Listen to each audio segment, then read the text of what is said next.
Well, happy Friday, everybody. We made it. Ben and Woods, 97.3, The Fan. It's great to be here with you this morning. Got a lot to talk about, a lot to digest, and kick around. That's kind of what this show is just kicking around stuff. And we don't know a whole lot, you know. We like to try to work it out in the next 4 hours. And certainly appreciate you guys being here with us. You can listen on the radio, your Odyssey app as well.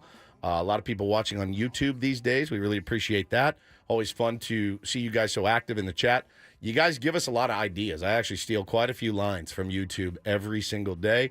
Try to give credit where credit is due, but you guys are sharp. A lot of you are terrible, but a lot of you are very, very sharp, and we do get a lot of material from you.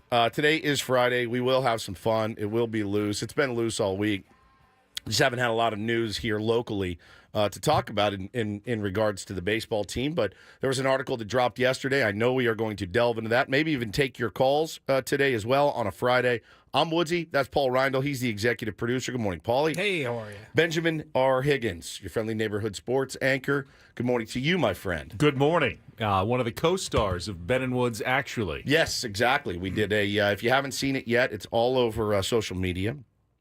We did a little parody of Love Actually to announce our Christmas and holiday extravaganza, which is going to be 1 week, from today, and it's going to be a blast. I'm fairly terrified about it. I usually am every single year, but it always goes off. I wouldn't say without a hitch, but it goes off. We get it done, essentially, and you just always want to make sure you got enough interesting, compelling, fun content for 4 hours of Christmas. You have one subject. It's Christmas and the holidays. And also going to be raising money for the Lucky Duck Foundation, which was a charity that was very near and dear to Peter Seidler's heart, which in turn makes it very near and dear to our hearts. So that's how we operate. Hopefully, if you have something to give, that would be fantastic.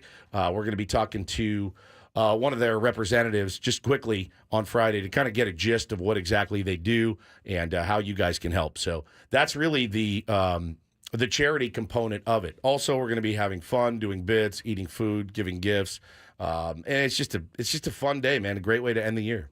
Looking forward to it, as always. Yeah. I think it's definitely you guys really look forward to it like for months. Yeah. I look forward to it and also have Dread it? trepidation. Yeah, I don't want to say dread it. It's the holidays. It's fun, but generally there's something about that day that makes me uncomfortable. Yeah, as it should. Yeah. As it should. We've done a lot of fun things to you. Well, you can either wear it for a day or wear it for, like you said, several months. Several leading up months. to it. That's exactly right. I'd rather just show and go and be like, what are you guys doing? You throwing meat at me? Fine. All right, let's go. But, yeah, there will be no meat wheel this year, unfortunately. I still would like to do the meat wheel at some point, as we discussed yesterday, but I don't think it's going to happen. I got some rest and feel much, much better than I have the last couple of days. No more 2:30 a.m. wake up for Woods. Well, that's not exactly true. I did wake up at 2:30, but I was able to fall back asleep until about 4:20, and that was lovely. And I was ganja, a.k.a. cannabis. I was, to say the least, yesterday, punchy when I got home. I was very punchy. And just that feeling where... Who'd you punch? No, like, my nerves were so exposed, and I was like, everything was bugging me. You know, when you just get so... So I'm learning through therapy, my central nervous system, and all of ours, I mean, you need to control your central nervous system. You just have to learn how to breathe through it, whatever method works for you. But mine, when it gets going, man, it cranks up to like 10. And yesterday was one of those days. And, you know, the kids came home, and Taylor's excited. He's got his Christmas performance last night, which is, you know, the little cute kids go up there and sing Joy to the World and Here Comes Santa Claus. It's great, the Christmas pageant, if you will. But both of them were being a little, you know, they were acting like kids. And so I'm a little hyperactive. Yeah. I'm kind of on edge. Taylor, what do you want to do? It's your fun night. Where do you want to go to dinner? I want to go to In-N-Out. Done. So we go to In-N-Out. And we walk into In-N-Out. And we sit down at a table. And then another family of four sits fairly close to us. And my head, the back of my head is like hurting. I haven't slept. I didn't nap or anything. I'm just not feeling good. I had to go over to the gas station to get Visine, because my eyes were dry. Everything just sucked in that moment. So I'm sitting there, I'm getting my burger down and talking to the family, and everything's cool. And this family sits down. And they had a kid with them. And I'd say he's probably anywhere from 4 to 5. He sits down in a chair and notices, oh, this chair's fun because it makes real squeaky noises. And I go, all right, that's enough. And he starts just going back and forth and back and forth and back and forth and back and forth. And then he stands up behind the chair and then starts going back and forth, back and forth, back and forth. And it's just, it's...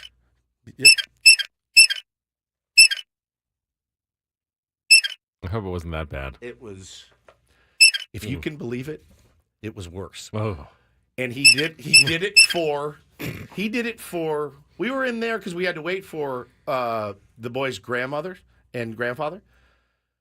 They were a little late, per usual. And we had to wait for them. And we were in there, I'd say a good solid 45 minutes of that. And just back and forth and back and forth and back and forth. And again, What were the parents doing? laughing, having a great time. Having a great time. and he's standing behind it. Just like, and standing up like this. Oh, God. And I'm sitting, I'm not kidding, I'm 3 feet from him. I'm 3 feet from him. Did you ask one of the fine associates at In-N-Out perhaps for an oil can? Here's what I'm going to do. I've decided this is going to be my Christmas gift to In-N-Out. I'm going to come in with a bottle of WD-40, and surreptitiously, I'm going to put that thin red little thing in the hole, and I'm going to walk around and under every one of their chairs, and I'm going to grease those chairs up so that your customers do not have to sit in Guantanamo Bay as they eat their burgers. I looked at Hannah. I go, Hannah, I get it. I have little kids. My little kids are a-holes. But if it were me and those were my kids, boom, knock it off, stuff in the chair, right? That's what you do. You can't let your kids run around like lunatics in public places. It didn't stop. So I'm seriously thinking about just putting... Like switch sides of the table. Why don't you sit over here and we'll sit or, over you here? know what? Or just, hey, buddy, stop. Stop squeaking that chair. You're making everybody insane. It wasn't just me. You can see other people from like the booths.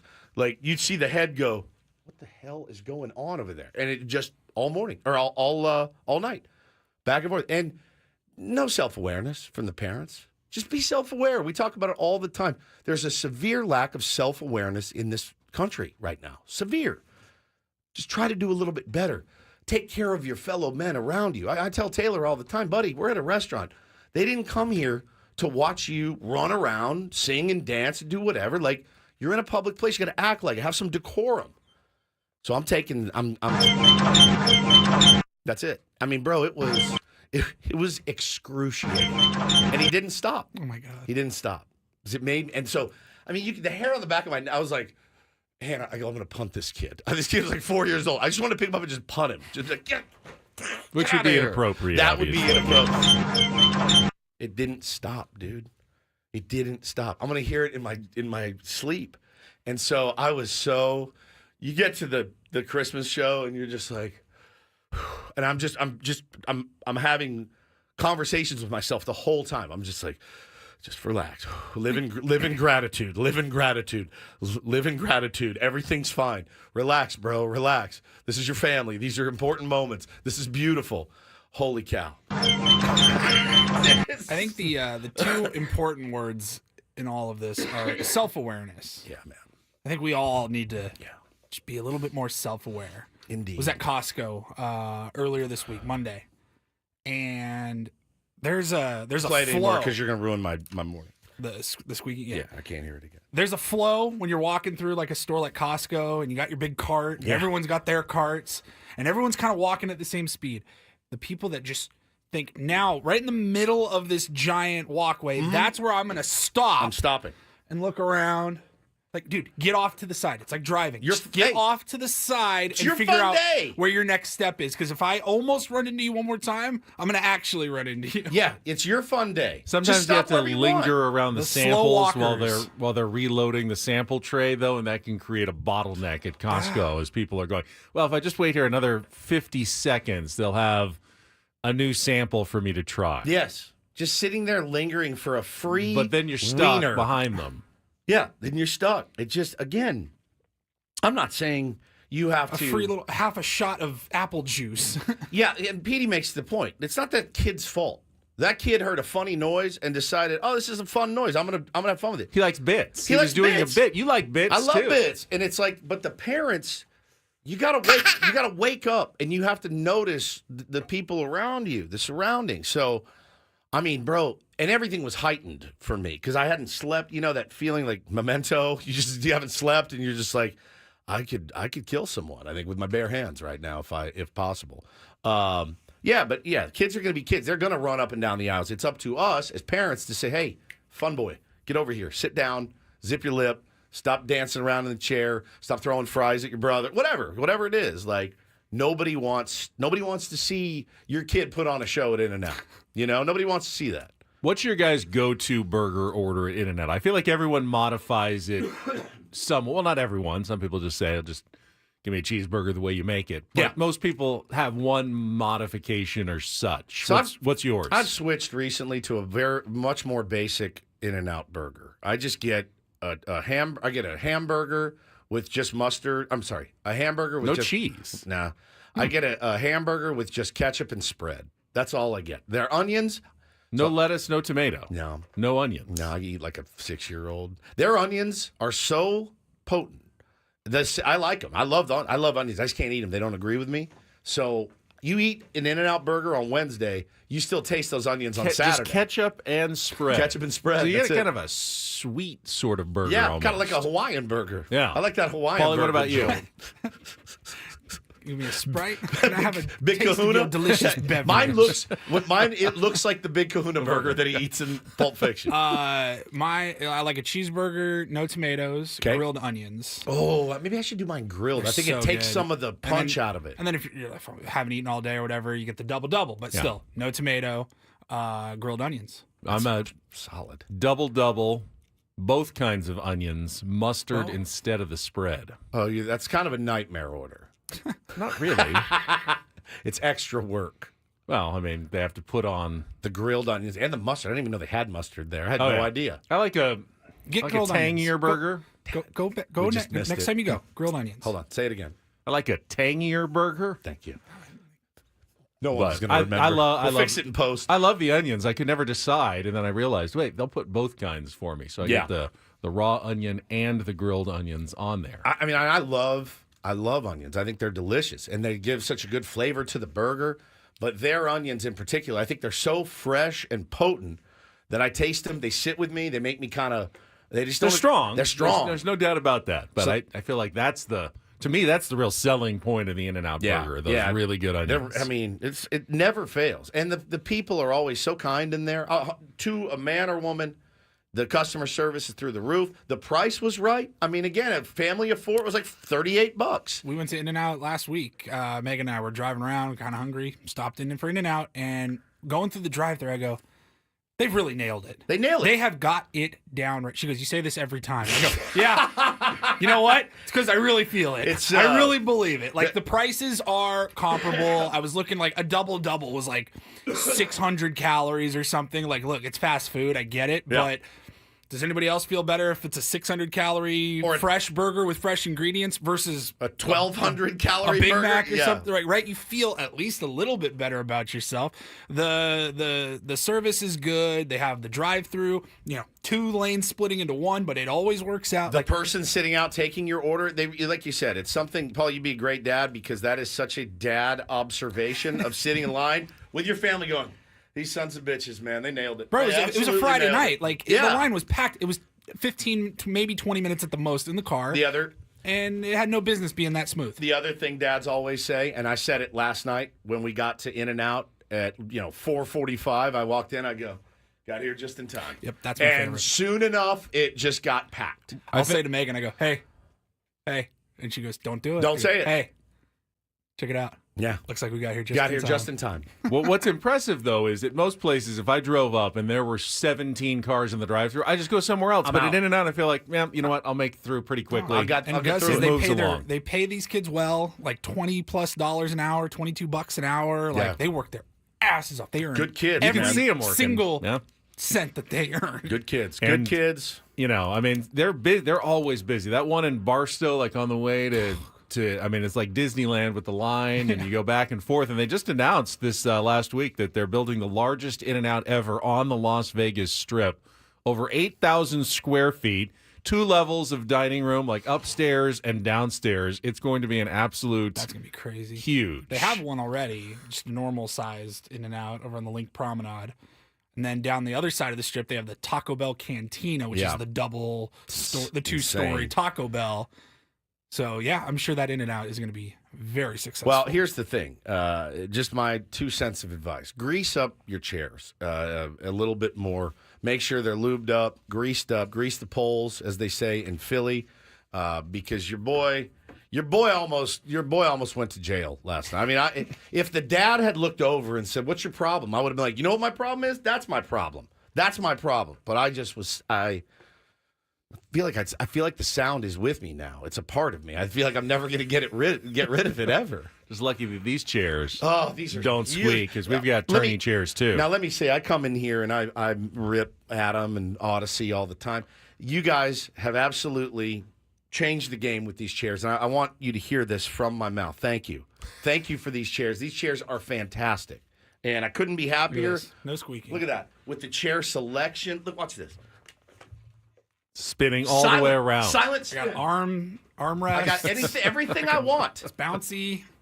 This is like working at the Taj Mahal. Thank you, Michael, JR, Adam, all the management at Odyssey. You've knocked it out of the park with these chairs, and I really appreciate it. And they're just so silent, so thank you. All right, it's Friday. We will set the menu for the program when we come back. First quick timeout. Kelly's got some traffic, and then hopefully we'll have a good show to wrap up the week, our second to last week. 1 week to go for Ben and Woods in 2024, and then we're off until 2025. So, by the way, you're welcome In-N-Out, because I have a feeling you're going to be getting triple your business today. Friday, they were going to be busy. They were going to be busy anyway. They're going to be busy anyway. Yeah. I may have to go as well now that I think about it for lunch. Sounds kind of good. I kind of want it again now. It's Ben and Woods back next year on San Diego's #1 sports station, 97.3 The Fan.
Hamul Casino.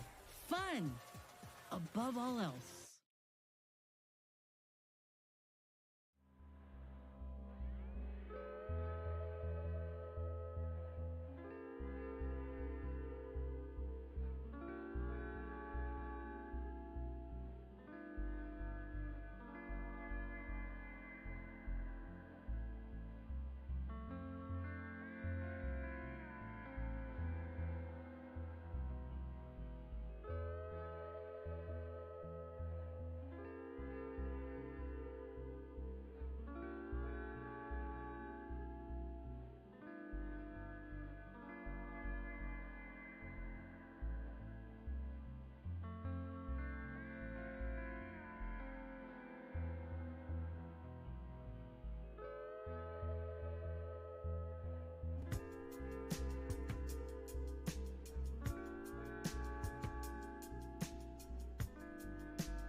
Hamul Casino. Fun above all else. We cannot stop talking about food. It's a problem. It is a problem. The discussion during the break transitioned from burgers to shakes. Yep.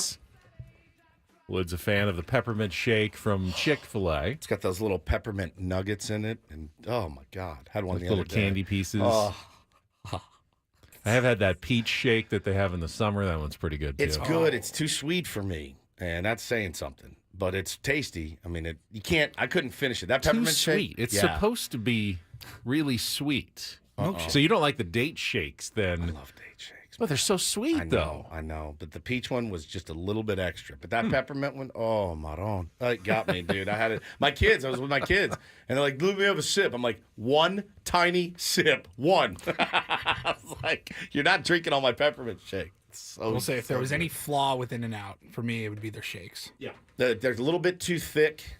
I don't know how to describe it. Like, I don't know how they pull it off. Their shakes are sometimes like, it's like warm. How do you have a warm milkshake? It's totally contradictory. It's true.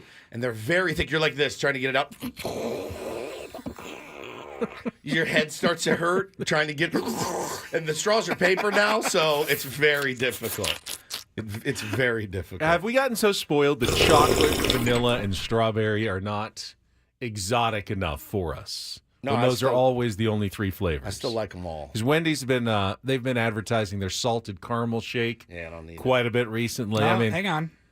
That's a Frosty. my That's a friend. Frosty, right? Frosty. Very different. Delicious. Is it different? Yes. See, I don't order shakes very often, so I'm not quite as versed in the lingo. So a Frosty's not a shake. I just Not at assume that's all. what they call their shakes. Their version of it, but it tastes different to me. I love a Frosty. All right, we got to stop. Yeah, I'm we losing get. my mind. This is not What do good. you guys think of kale? How did you gain all the weight? Just talking about food.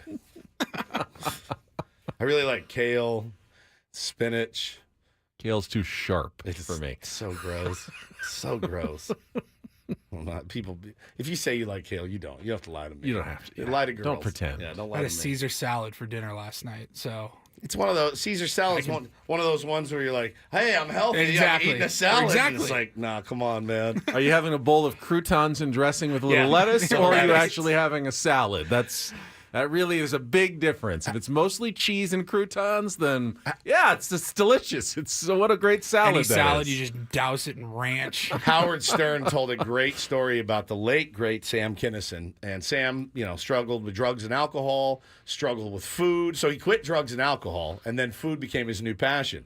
And Howard has always been health conscious, and he was like, Sam, you got to clean up your diet. They went into like a nice steakhouse, and they sit down and they order food, and he's like, what are you talking about? I'm eating spinach right now, and it was cream spinach, a trough of cream and butter in it. That is the tough thing, because if you have a problem with drugs or alcohol, you can just quit them and never have them again. It's a challenge. You can't ever quit food and just go. No, you have to have food. You cannot say, I'm just going cold turkey on food. Yeah, 100%. Does anyone like cold turkey, by the way? I do. I You like do? cold turkey. Yeah, All 100%. right. You can go cold turkey on bad food though. Oh yeah, yeah. You can go cold turkey on bad food, but it is not easy. It's harder than a lot of things to give up. That's for sure. All right, here's what's coming up on the program today. As Woods mentioned, we're going to talk a little bit more about the Padres and their current situation. It involves trade rumors. We've discussed a lot about Dylan Cease this week, some reporting in the UT yesterday that Luis Arraez has also been the subject of trade discussions. How realistic do you think it is that the Padres could trade one or both of those guys before opening day? And is that And the what right does it thing? say? Yeah, what does that say about our direction if that's what happens? Is that the right thing for the Padres to do? Because I think you can make an argument either way. Kind of depends on, well, we'll talk about it, but I think it depends on, do you want to be more all your chips in the middle in 2025, or do you want to be more, let's keep extending this window as long as possible and try to keep the Padres getting to the playoffs for many years to come? Because I think that's the question that A.J. Preller is kind of asking right now during this offseason. Had a fairly tame Monday night or Thursday night football game last night. That's one word for It it. was a big win for the Los Angeles Rams. We can talk a little football and the controversy in last night's game with one of the players on the San Francisco 49ers in our 7 o'clock hour. Take on Woods, chance to qualify for our trip to Las Vegas. Monthly drawing is just a couple of weeks here, so get in, take on Woods in our musical trivia contest. Don't do this at 7:20. A lot of Juan Soto news coming out after he had his introductory news conference with the New York Mets. Some more details on the process of him choosing teams. There was even some shrapnel thrown the way of the San Diego Padres and Manny Machado in some of the reporting that we can discuss as well. Shocked. It does happen from time to time. We'll continue our Ben and Woods wrapped look back at our year in 2024. We're in the month of July today. You sons of bitches. How dare you? How dare you? What you did to me in July. What you did to me. Oh, when we pranked Woods. Hey, That's all's where we're fair. going back. That's right. Vacation weeks. Yeah, He's looking usually at me I'm like the- I'm speaking Greek. Usually I'm the one who takes it, but for once, Woods had to live the other side of the equation. Can't believe you guys did this to me. Ryle Report in our 9 o'clock hour, and again, we are counting down the days to our Christmas and holiday extravaganza, which will be next Friday morning right here at our Odyssey studios. If you know you're coming, you already know you're coming. The invites are out, but we will have some of a studio audience in here. It should be a really fun day, so getting you ready for that. But let's take a quick time out. We'll come back, talk about where the Padres stand out. The winter meetings are over, Let's dive in. and they didn't do Anything. Although A.J. Preller says they know a lot more than they did. when they went in. So that's good, right? I think. Sure. Coming up next on San Diego's #1 sports station, 97.3 The Fan.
There are a couple of Padres-centered trade rumors out there. I believe one. I don't believe the other. I'm just going to say that right now. Yeah, I saw a lot of misinformation on the old Twitter machine yesterday, especially from a Cardinals fan. You guys saw that? Paulie sent it over. I didn't see the entirety of it until I clicked open it. It's insane. It's like an insane. People really just say stuff on the internet. Like I've been told that Manny Machado really wants Nolan Arenado here, and the culture's so bad that Nolan will. What in the world are you talking about? I think Adam sent that to me. I sent it to you guys. I'm like, there's no truth right? to this, right? Like the one thing Johnny Blogger in St. Louis is like, I'm hearing Manny Machado. So here's the thing. Like let's do some fact or fiction. Ooh, I like that. The one thing, the literal one thing. You could say a lot about this San Diego Padres team as it stands here today, going into next season. The one thing I don't think we have to worry about today is culture. The one thing that was vastly, vastly improved last season was culture. I would say not quite 180 degrees, but like 178 degrees, the thing flipped around. So I think, be careful what you trust out there. A lot of it's BS. All right, I'm gonna run with your idea. We're gonna do a little Padres fact or fiction. I like it. With the off-season rumors here, right after a check of traffic on 97.3 The Fan. From the 97.3 The Fan Traffic Center, here's Kelly Danick. Traffic is brought to you by Scratchers from the California Lottery. Give the gift of play this holiday. Looking pretty good on our roads this time, guys. Might still find some slick conditions, though, all thanks to last night's rain. And might still find some fog in various parts of the county. Always a good idea to give yourself a little extra time. If you're looking for the perfect gift, give Scratchers from the California Lottery. With so many to choose from, you're sure to find the right gift for anyone on your list. Give the gift of Scratchers from the California Lottery. A little play can make your day. I'm Kelly Danick with Ben and Woods, San Diego's #1 sports station, 97.3 The Fan. All right, let's start with the one you just mentioned. Fact or fiction? The Padres are players in the Nolan Arenado trade sweepstakes going on right now. My gut tells me absolute fiction. Fiction. I say fiction as well. I would say Paulie? fact in the sense that he put them apparently on his list of teams he would go to. True, he's one of 6. But that doesn't mean there's any interest. Yep. I would also put, Bora Bora on my destinations I would go to. Bora Bora. It's fictional that I'm actually going there anytime soon. That's fair. Oh, my God. There's 2 pieces to a trade. Just because someone wants to be traded somewhere, the other team also has to be interested. Yeah. And while A.J. Preller has certainly shown a inclination to add star-type players like Nolan Arenado, former star, especially if this was a couple of years ago, yeah, I would believe it. Right now, if the Padres had the wherewithal to add Nolan Arenado's salary, I don't think they'd be talking about trading other players to save less money. Correct. Because Nolan Arenado still has $74 million left on his contract. Even if this is a 1 in a million chance of happening, doesn't it totally hinder on whether or not the Cardinals eat most of the salary? Like all of it, almost. I mean, truly. Yeah. And if they which they kind of have to, well, don't they? Yeah, they want to get out from under. And what you don't want to do, fine. Well, they're not getting out from under anything if they're eating all the salary. Yeah, so that doesn't make any sense for the player Cardinals. that doesn't want to be there now. Yeah, well, he's kind of still, forcing their hand. They can't. I mean, unless they get huge prospects back. So Correct. then you're talking you about trading DeVries and Salas. Forget it. Which we will get to in fact or fiction in just a second. Let's make that our next one. Fact or fiction? The Padres will not trade under any circumstances Ethan Salas and Leo Dallas DeVries this offseason. I'd say fact. I would also say fact. Yeah, fact. That is actually in reporting from Kevin Acee from the UT, who said in his piece yesterday that it's pretty much a known thing around baseball. The Padres, they are untouchable. And Salas and DeVries right now are both untouchable. Now, circumstances do change. You get different prospects. You draft someone. Guys have good seasons. Guys have bad seasons. You do have to be flexible in your plan. But at the moment, it appears both of those guys are off the table. Don't even bother calling about Salas or DeVries. A.J. Preller is not trading either one of them. And I would say right now that's a fact. They are not touchable at the moment. Great. All right, fact or fiction? The Padres will trade Dylan Cease before spring training begins.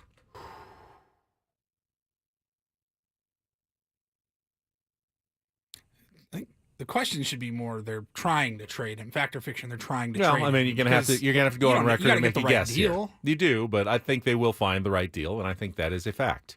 I think Dylan Cease will be traded between now and at least the start of the season. I mean, it might not be before day one of spring training, but there's going to be a team, either right now that needs starting pitching, that misses out on Corbin Burns and all the other aces, and they want to win, and they just decide, we're going to bite the bullet, and we're going to offer a good enough package that A.J. Preller can't say no. And if they don't have that right now, someone's going to get hurt in spring training. They're going to show up, and first throwing session, arm, and they're going to lose a starter, and one of the big market teams is going to go, we need one more ace. Someone is going to offer something that A.J. Preller is going to bite for 1 year of Dylan Cease, knowing they can't almost certainly sign him to a long-term contract extension. There's going to be an offer out there with enough controllable years for players at, interesting enough positions that A.J. is going to say yes. I think that is a fact. I think Dylan Cease will be traded. I guess I'll take the contrarian role and say fiction. And I think I talked myself into it pre-show today as we were kicking around the ideas that are floating out there. And here's the only reason I'm saying it is because I think Padres fans I saw a lot of discourse yesterday, and people are genuinely upset. And I absolutely feel your pain, and I have a lot of that too. And I think you look at it and I'll tell you what would make Padres fans feel a lot better today.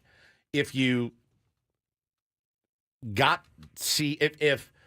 if all these guys were set, we're good to go. We're rolling with these guys. And you know what? We're going to give one of the new guys we just picked up in Oscar Gonzalez, the other prospect too. They're going to be our starting left fielder, and we're going to run. We're going to run with Gonzalez, Merrill, Tatis as our outfield. We're going to run with Manny, Xander, Crony, Arise at first. And we are picking up a catcher, even if it's Campy. And then we're going to run out a rotation of Dylan Cease, Michael King, Yu Darvish, Randy Vasquez, and Johnny Brito to start the season. Can you win with that team, guys? I think you can. I don't know for how long, but I think you can do it. I think everyone just wants the assurance of Arise is coming back. Cease is coming back. We're rolling with this. Problem is, you've already missed out on all the catchers that are out there. You're going to be riding with Camposano and Sullivan and Brandon Valenzuela, guys like that, whoever wins the job out of spring training. Is that okay? Not in the long haul, but I think to start the season, I think we'd all feel a little bit better. And if you were able to bring back maybe a David Payroll to somebody, that's out there that was a part of the fabric of this team last year, I think we'd all feel a little bit better and go, all right, fine. We don't exactly have Profar back and left, but let's give this kid a shot. You know what I'm saying? I just don't think they're going to spend much money, if any, in the remaining free agents out there. We had a lot of similar conversations a year ago. We sure with did. Juan Soto. Here's the thing, though. Dylan Cease is not Juan Soto. Dylan Cease is not going to get you the players that Juan Soto was able to get you. And the other part of it is, we had those conversations last year, I think with Cease, any partner for a trade, they're not acquiring Dylan Cease for the long haul necessarily. They're acquiring him because they're in a win now mode. They're not going to be giving up. They're going to be very hesitant to give up major league talent. Yeah. I don't know about that, though. I mean, why was Juan Soto? Why would you give up controllable arms if you're acquiring a starting Juan pitcher? Soto, in a way, was one of the.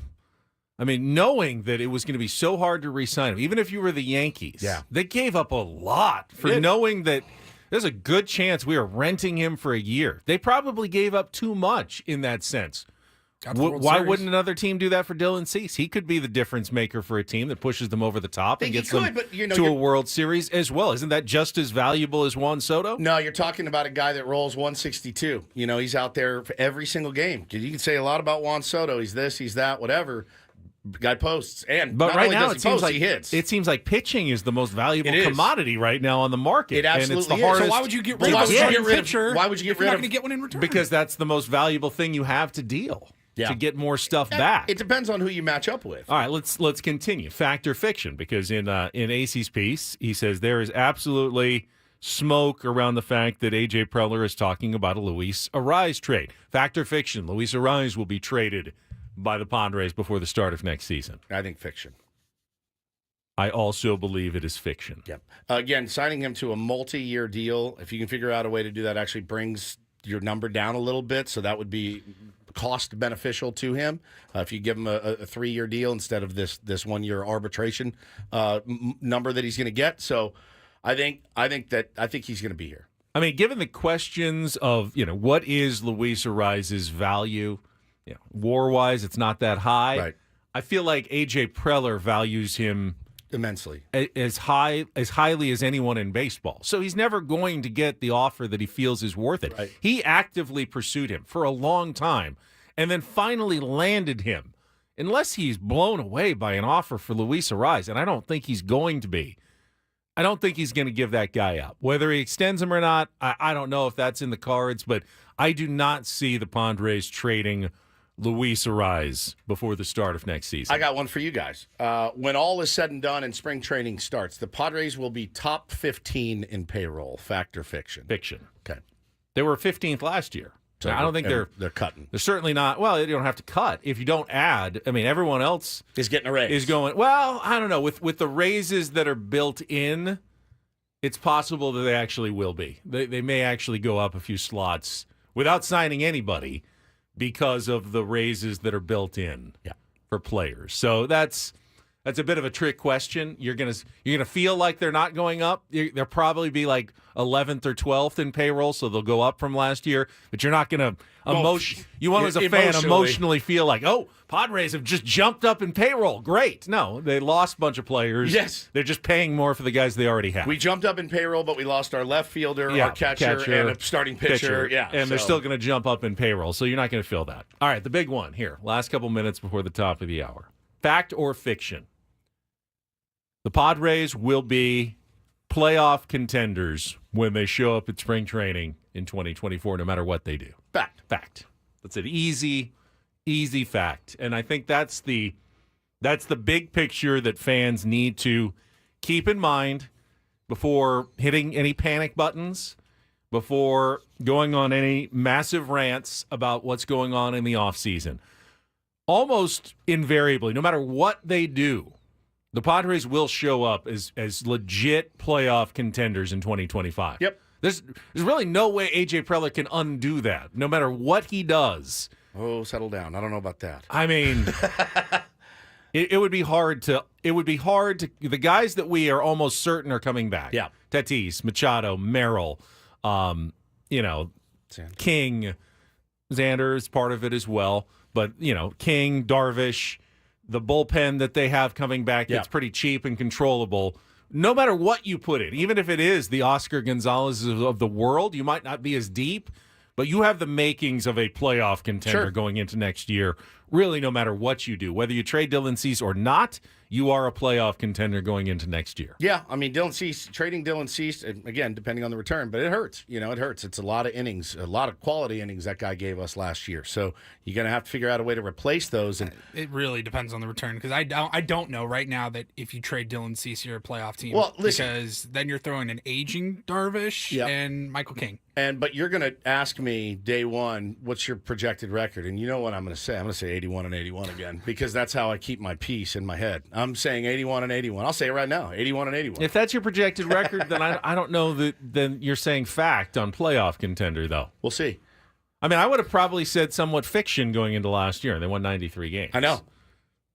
I'm not going to make that mistake again. I don't want to get my hopes up. I'm not going to make that mistake again. I'm going to say fact this year. All right. I'm going to say fiction. I'll say fact. Maybe you get in at 81-81, 82-80.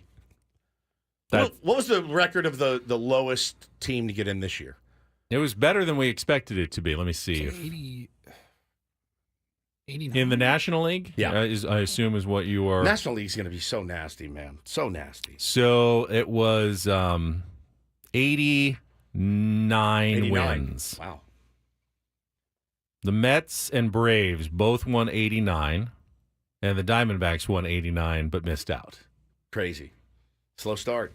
Yeah. Slow start. Anything can be spun in any direction that you want it to be, but it's it's going to be really hard to say that you're not just gearing up for a rebuild, essentially, in 28. Yeah. Maybe 27 if you're trading Cease and getting prospects in return. I just don't know that the team is out there that's going to give up part of their rotation just to add another. That will largely hinge on the fact of whether Salas and DeVries are as good as the Padres think they're going to be. Because if you've got two young, controllable, Rookie of the Year, Jackson Merrill type players to go with Jackson Merrill, who's still going to be a core member of your team, and Tatis, who's still going to be in his prime. You got half of your team that could potentially be unbelievable players in 2027 and 2028, but it's a big unknown if those guys are actually going to develop into major league stars or not. AC did say in his story yesterday that he's hearing there's a total possibility that both of those guys could be in brown and gold by the end of next season. And if they are right, and this is a lot of this is always contingent on if AJ is right in what he believes in his decisions, Padres will be well set up for the future. And if he's wrong and neither of those guys pan out, and you're the guys you gave contracts to age quickly. Yeah, that could be really ugly in about 3 years for the Padres. But, one guy changes the entire complexity of the whole thing, and his name is Roki Sasaki. That helps a lot. That helps a lot. Dear baby Jesus. I don't ask you for much. I have a lot of hopes on that one. It's going to kill us if he doesn't come here. I'm not looking. It's only going to kill me if he goes goes to the Dodgers. Correct. It's still going to make me mad. It's going to hurt either way. It's going to hurt if he goes somewhere else. It's going to kill me if he goes to the Dodgers. I may walk out I am that going day. to. I may walk out. I'm going to be screaming my lungs out if he comes to the Padres. Take on what's coming up next.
It's funny, talking about the potential of the Padres. What does it look like in 3 years?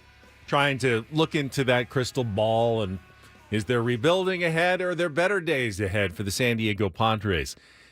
In sports, it's very hard to predict, and I point to the Los Angeles Rams of the National Football League, because you looked at when Sean McVay arrived on the scene in 2017. They're a really bad team. They had gone 4-12 in their first year in L.A. under Jeff Fisher, and then they hired Sean McVay, and he came in his first year. They went 11-5, made the playoffs. He was coach of the year, lost in the playoffs. Second year, got to the Super Bowl, 13-3, lost to the Patriots. Third year, 9-7, they missed the playoffs, but bounced right back. The next year, 2020, 10-6, won a playoff game, and then 2021, they won the Super Bowl. Remember that year? Because we, you heard the talk. They were all in. They had gone veterans. They had traded draft picks. They had gone like this. If this works, you could win the Super Bowl, but you are in for a world of hurt after this season. Remember that? Dude, they had the meme of Les Snead, the GM, that came out that said, F them picks, because he traded all of them. Like the San Diego Padres feel like, okay, they've gone kind of all in the last, 2023. And then, hey, if this doesn't work, you're in for a world of hurt. Well, what happened after they won the Super Bowl? 2022 comes, they go 5-12. Sean McVay is talking about early retirement. It looks like, okay, no, this is what we predicted would come to pass. The consequences. The Piper has shown up at the door, and you need to go get your wallet. That's pretty much what it is. And the Rams are probably going to stink for the next 5 years.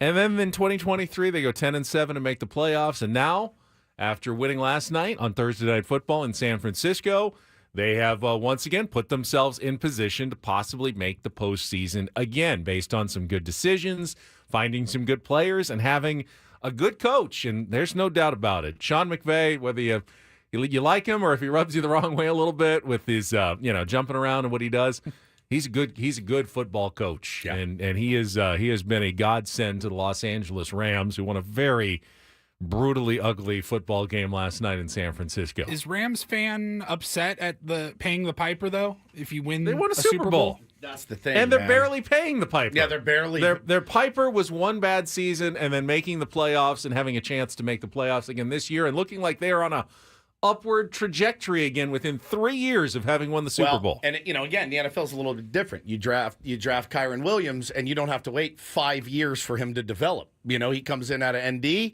grabs the ball, takes the bull by the horns, and look at that. They got a star running back, and they're right back in the mix. So it's a little different in football, obviously. A.J. Preller's not allowed to trade draft picks. Something tells me that if he could have traded draft picks, he would have, and would be doing it as we speak. Draft picks in the NFL, so much more valuable. Right, and so... A.J. loves his draft picks, too. He does. I mean, but you can do both. You can have some to draft, and you have some to trade.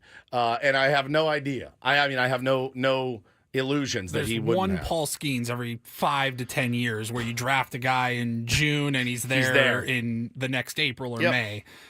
You're looking at 4, 5, 6 years sometimes before those guys ever. And then your team's in a whole different direction at that point. Correct. And, but for NFL, your first round draft pick, he's making an impact first game. For every Paul Skeens, there's a Jared Kalanick. There's I love Paul Skeens. There's all those guys that you're like, this guy literally can't miss. He can't miss. He can't miss. He can't miss. He can't miss. Well, they miss, and they miss a lot. They miss a lot. And that's what I think. It's always what's going to concern me about baseball. And will Ethan Salas be able to hit at the big league level? Will Leo Dallas DeVries be able to come up and be a superstar at this level? Based on how they play at 18 years old, yeah, man, the future is very bright. But there's so many guys been littered along the side of the road that were can't miss prospects in baseball. You do, and it happens in football. You draft a terrible first pick overall or a fifth pick overall. Russell, 100%, man. Tony Mandarich. I mean, it happens all the time. But with baseball, it's just much harder to get there and stay there and contribute. Meanwhile, on the other side, the San Francisco 49ers seemed like they were one of the easiest can't-miss football teams going into this season. Yet, this season has played out very much like the 2023 San Diego Padres in my mind. And I'll explain what I mean. We need a contestant first. Take on Woods is coming up in about 5 minutes. If you want to get online early, you can call us 833-288-0973. Get on hold, and we'll have one contestant in our musical trivia contest to try to qualify for the getaway to Las Vegas coming up in March, 833-288-0973. Tell me if you agree with my analogy. The San Francisco 49ers, like the 2023 Padres, loaded with stars. Yep, team to beat. The team to beat, everyone expecting them to have this huge season. Metrically, just like the 2023 Padres, they're not bad. They're like top 10 in football. Just can't win close games. Just something seems to go wrong every week for the San Francisco 49ers. And yes, injuries have been a big issue for that team, but Padres had some injuries. But more than that, it just feels like a team that just doesn't have any mojo this year, completely without it. And, that came to a head last night, and I have no idea with this Devondre Campbell story, what was going on last night. Did you see this? Yeah, well, I wanted to save it for Don't Do This. All right, we can save it for Don't Do This, but this is a team that they have really good players, and for some reason it is not gelling and coming together. And you can blame injuries all you want. It's more than just injuries, though. When you watch this team, they have a good coach. Just like the Padres. Bob Melvin wasn't a bad manager. Right. Never was. Never was. Kyle Shanahan is a good coach, too. A really good coach, I think. So I can't really blame coaching. I mean, the talent is there. They've got good players. You got, Fred Warner, Nick Bosa. The defense should be really good. Metrically, it still looks pretty good. They just can't win football games this year. And 49ers fans just must be despondent with such high expectations and such a bitterly disappointing team that almost certainly now will miss the playoffs after they fall a couple of games below 500. It's just not going to happen for them this year. It was a 12-6 final. The Rams kicked 4 field goals. The Niners kicked 2 field goals, and you had 6 field goals in an NFL football game in the year 2024. On the first week of the fantasy football playoffs. Can you imagine? Oof. Now, if you're a betting man, the Rams were getting 3 points last night, so that would have been a good pick. Brock Purdy, by the way, in fantasy football, he scored me 3 points. You're joking. Oh, my God. Super cool. The under hit by a mile last night with your total of 18 points. I mean, it was look, there was rain. It was a little bit sloppy. It wasn't the sloppiest game you've ever seen in your entire life. It just was not good football. Now, I disagree. Ricardo in our chat says Shanahan can't finish games. They need a new guy leading the team. Jay says Belichick shouldn't have taken that UNC job with the San Francisco job about to open. I think the 49ers would be very foolish to replace Kyle Shanahan. Reactionary. And right? I think Kyle Shanahan would be the hottest coach on the market instantly if he became available. And, knowing John Lynch just a little bit, I don't think he's a reactionary guy either. I think he's going to be disappointed and frustrated, and he's going to sit down at the end of the season and go, I'm not going to find a better coach out there than Kyle Shanahan, and I'm not going to make a move simply to look like I'm doing something that I know in my heart is probably not going to help my team win more. Kyle Shanahan will be the coach of the 49ers next year, I believe. Cooper Kupp had 0 fantasy points last night. God. I mean, even Kyron Williams had over 100 yards, but didn't score a touchdown, obviously. Puka Nacua had like 90-something, didn't score a touchdown. I mean, Anthony's like, the weather was atrocious. It was bad weather. There's no question. But you saw way worse. I mean, it was blizzard, snow all over the field. Guys are scoring touchdowns in some of these games. Not last night, though. Just couldn't get it going. I only watched the last 3 minutes when I got home. I'll tell you what, Taylor's Christmas pageant, far more entertaining than that Thursday night football game. Far more. Man, that's a clunker for sure. All right, we'll save Devondre Campbell for Don't Do This. Right now, let's play a little Take on Woods.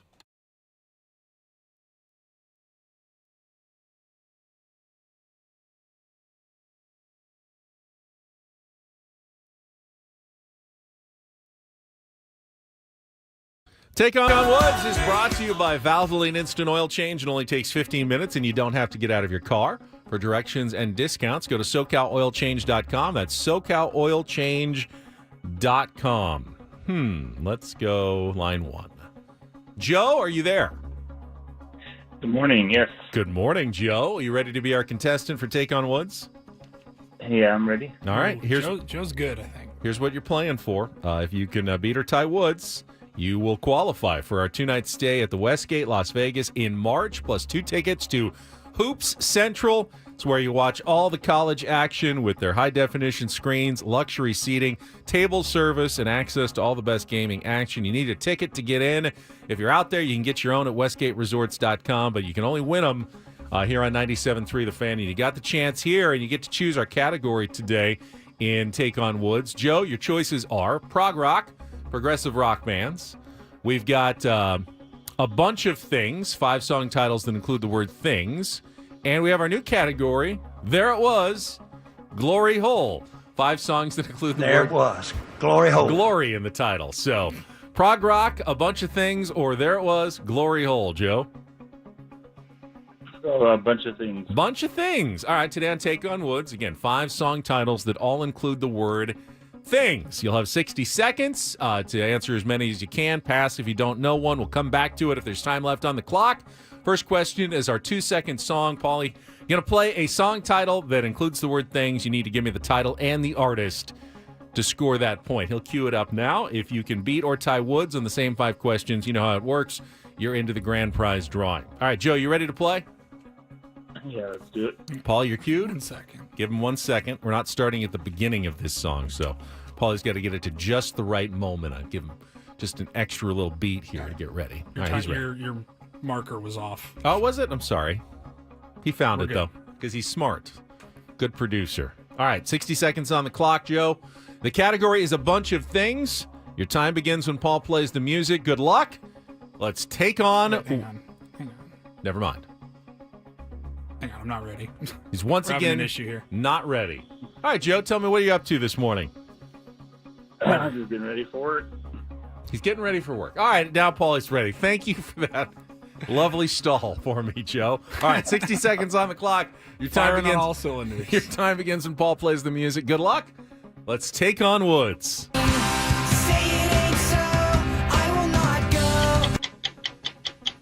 Pass.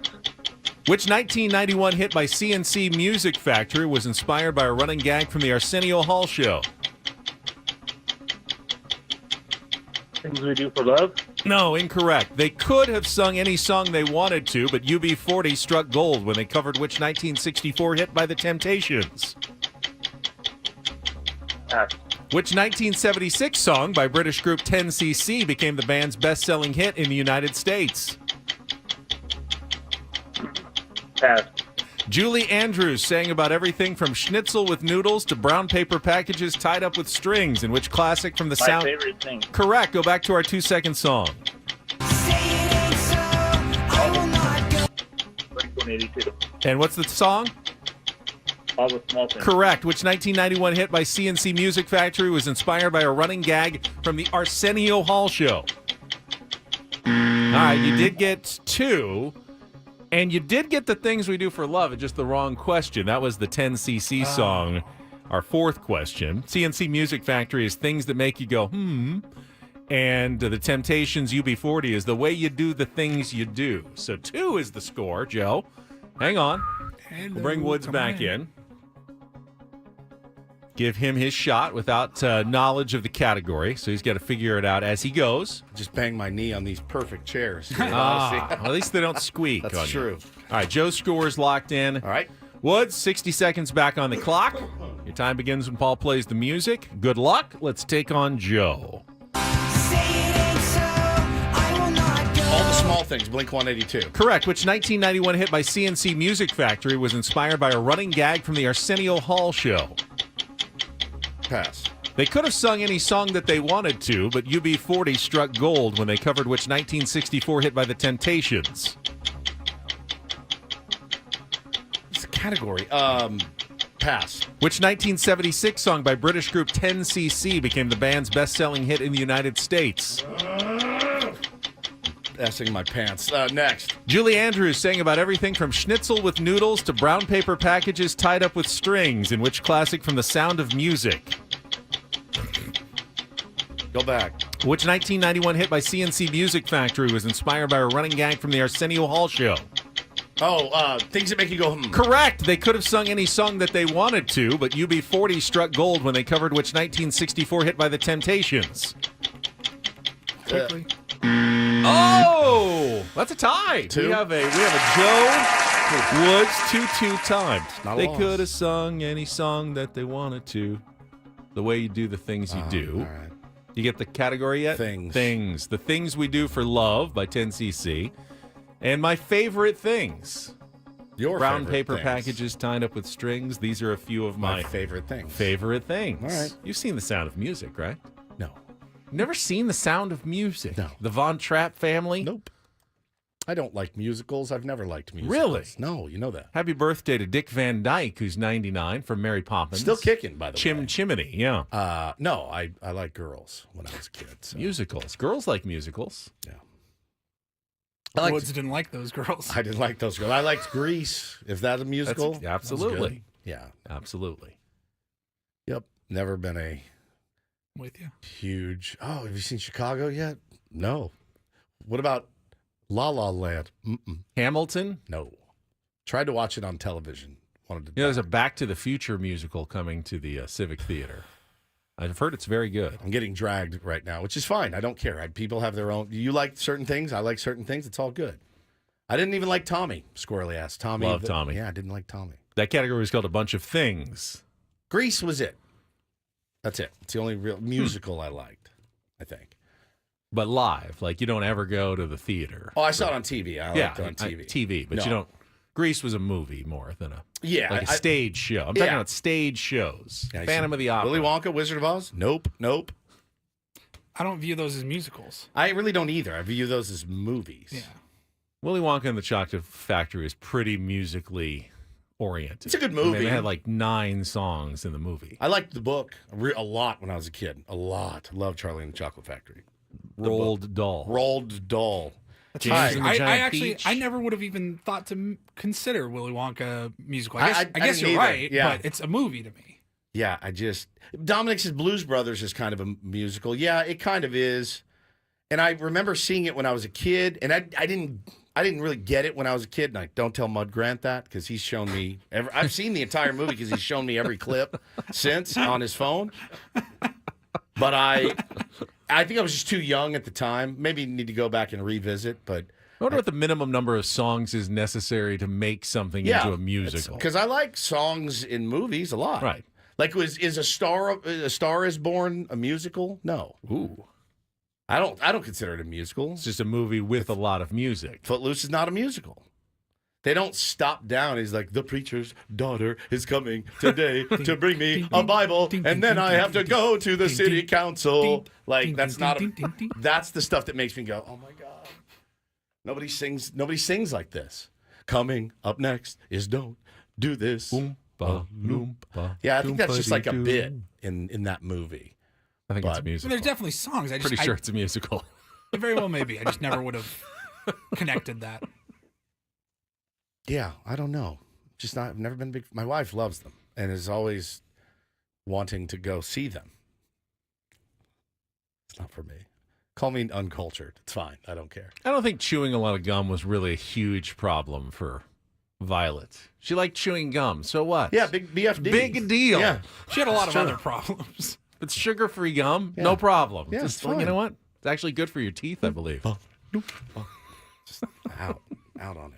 Somebody says Tenacious D. Now they sing songs. I like songs. Love songs. Just don't like when people sing their lines. It bothers me. The Aztecs play Tenacious D. Do they? Oh, they do play Tenacious D. That's fair. All right, we've got Don't Do This coming up next.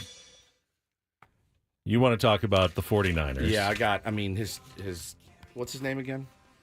Devondre Campbell, I believe. Yeah, well, he did something that I just don't think you can do in an NFL game, and his teammates have spoken out about it, and doesn't look good for that young man's future. And I've got what's on the menu for an NFL wide receiver. Oh, the real menu?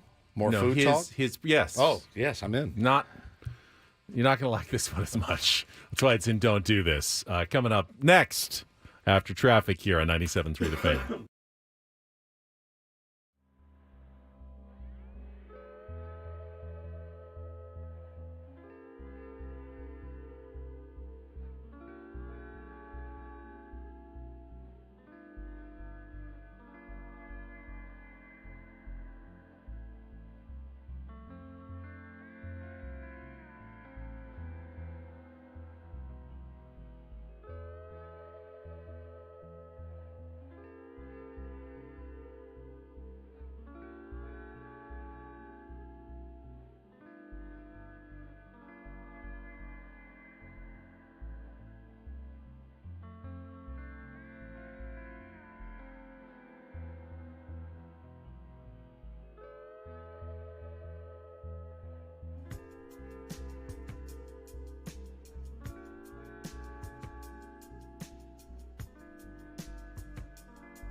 Hamul Casino. Fun above all else.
Hamul Casino.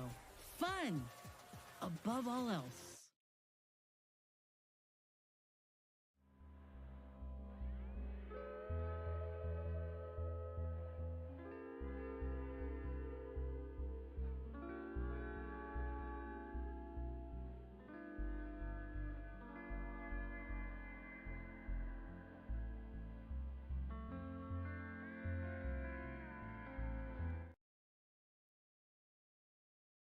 Yeah, we've already learned, don't let your kids squeak in their chairs at In-N-Out this morning.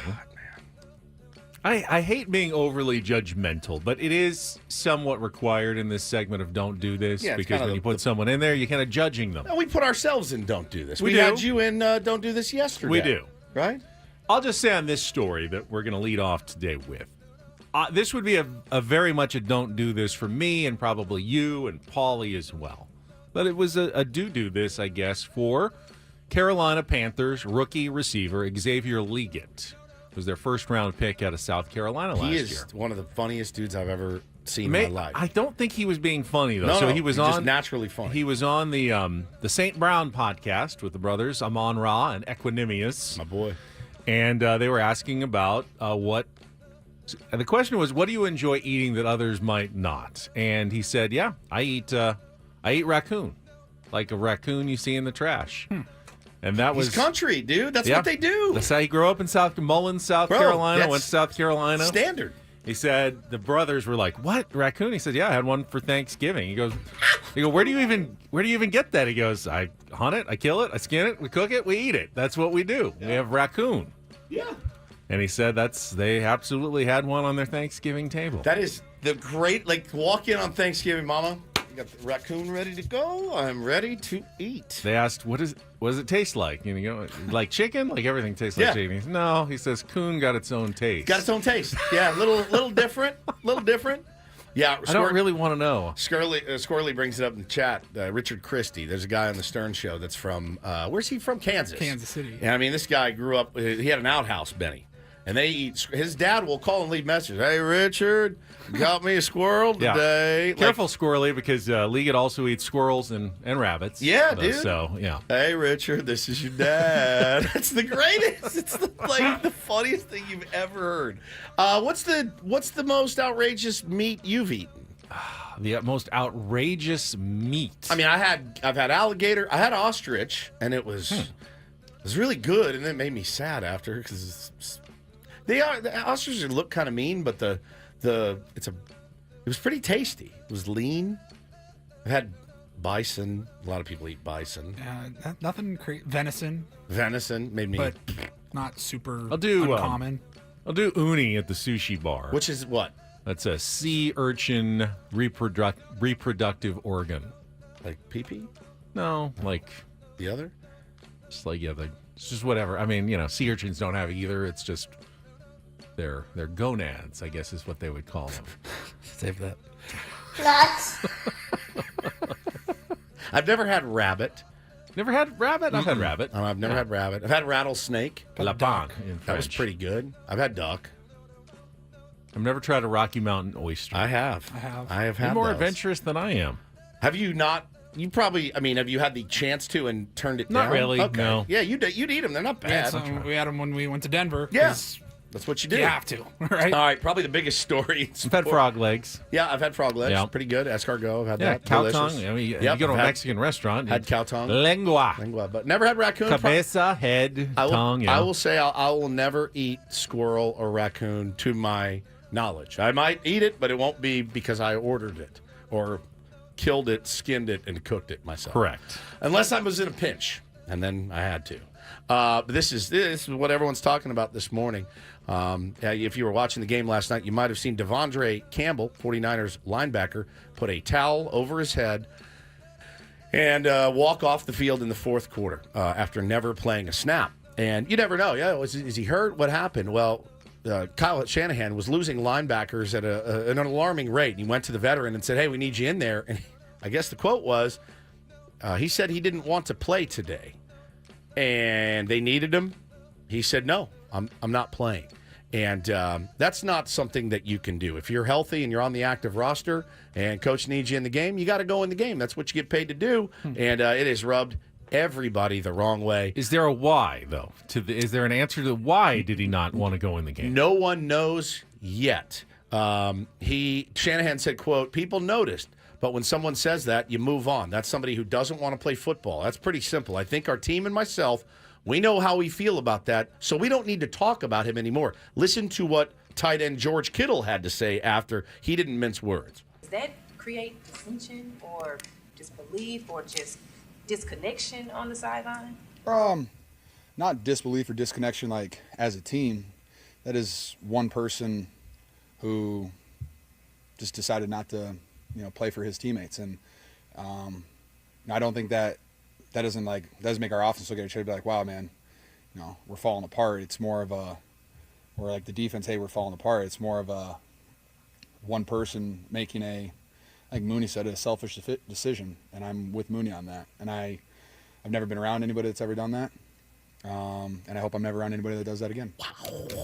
That last line is the one that leads you to believe that his future with the 49ers isn't going to last past noon today. I mean, obviously he's going through the practices and everything with his team. He's ready. The games are supposed to be the fun part, the practice and all the hard work, and then you get to the games, they want you to go in, you don't want to go in. I don't totally get it. Now, that being said, are there guys, professional athletes, who are more than content being paid to be backups and never really have to put themselves on the line? Undoubtedly, this guy's been in the league a long time, though. Fred Warner said, third-string quarterback, not the worst job in the world if you can get it. Fred Warner said he's been playing a long time. If he didn't want to play, he shouldn't have dressed out. He could have told him that before the game. I feel like that was some sucker-ass that he did. It definitely hurt the team. D went down. We needed a linebacker. So for him to do that, that's some sucker stuff to me, in my opinion. He's probably going to get cut soon. So it is what it is with that. Wow. All right, finally, some do this for a Friday. DD mega doo-doo. And 'tis the season. This announcement yesterday from ESPN's Dick Vitale, 85 years old, was battling cancer for a second time, and he posted, Santa Claus came early. Dr. Rick Brown called and said my PET scan at 7 a.m. came back clean of cancer. OMG. Thanks so much to all of you for your prayers. Yes, I'm cutting down the nets, baby. It's my national championship. Pretty incredible. He had to beat cancer once in 2021 and then has to beat it again. And he goes through all the treatments, everything done. And hopefully expecting to be back, ESPN and getting back to work, hopefully, here before too long. Good for him, man. It's keep grinding, Dickie V. What a great dude. Can I add a do-do? Yes, in the spirit of health concerns. Watched the new Jamie Foxx special last night on Netflix. We might be talking about streaming services again later this morning. Yes, we will. I think it came out on Wednesday. Jamie Foxx had a stroke last year, and there was a lot of misinformation. Nobody knew what was going on. He's back. He's healthy. And I'm watching the stand-up special. I go, does anybody not like Jamie Foxx? Is there anybody out? Like, he's fantastic. Television, singing, acting. He is so good. I enjoy him. And man, he almost died, dude. And just to hear him talk for an hour plus, the newfound appreciation for life, I would highly recommend watching it. Yeah, very good. If you need something to watch this weekend. Like a Crossing Streams do this. And that's don't do, and do this for a Friday. Nailed it. That was Don't Do This with Ben and Woods on 97.3 The Fan. I'll throw it a bonus. Don't do this. I saw Nico Collins was fined $5,000 for tossing a football to a kid after scoring a touchdown. I guess that's just the rules. Like, you toss a football into Cam the... Newton it's just an automatic $5,000 fine. He said, fine, made his day. I'll pay it. Why is it so high, though? Why not? I mean, if you just want to make him pay for you want to make him pay for the football, make him pay for the football. Fine. Seems kind of silly. $5,000. I mean, yeah, you don't want to chuck a football at full speed into the stands. That would be finable. But if you're just like underhanding tossing a football to a kid, like, have enough footballs, NFL, that you're not going to... Let me give you a tip. They do. They have enough. We can't finish the game. Nico Collins gave away our last football, so we're going to fine him $5,000. I don't get that. 5,000.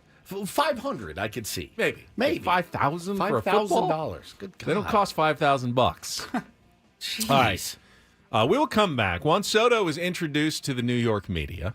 I mean, I assume he already was introduced to the New York media. The New York media for the last New York year. Media. Yes. Some sort of subsection of the New York media with the Mets, and talked a little bit about the decision-making process, and there was also some news that involved the San Diego Padres as well. We will get to that next on 97.3 The Fan.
There's been a lot written and a lot said about the motives of Juan Soto over the last, really for several years now.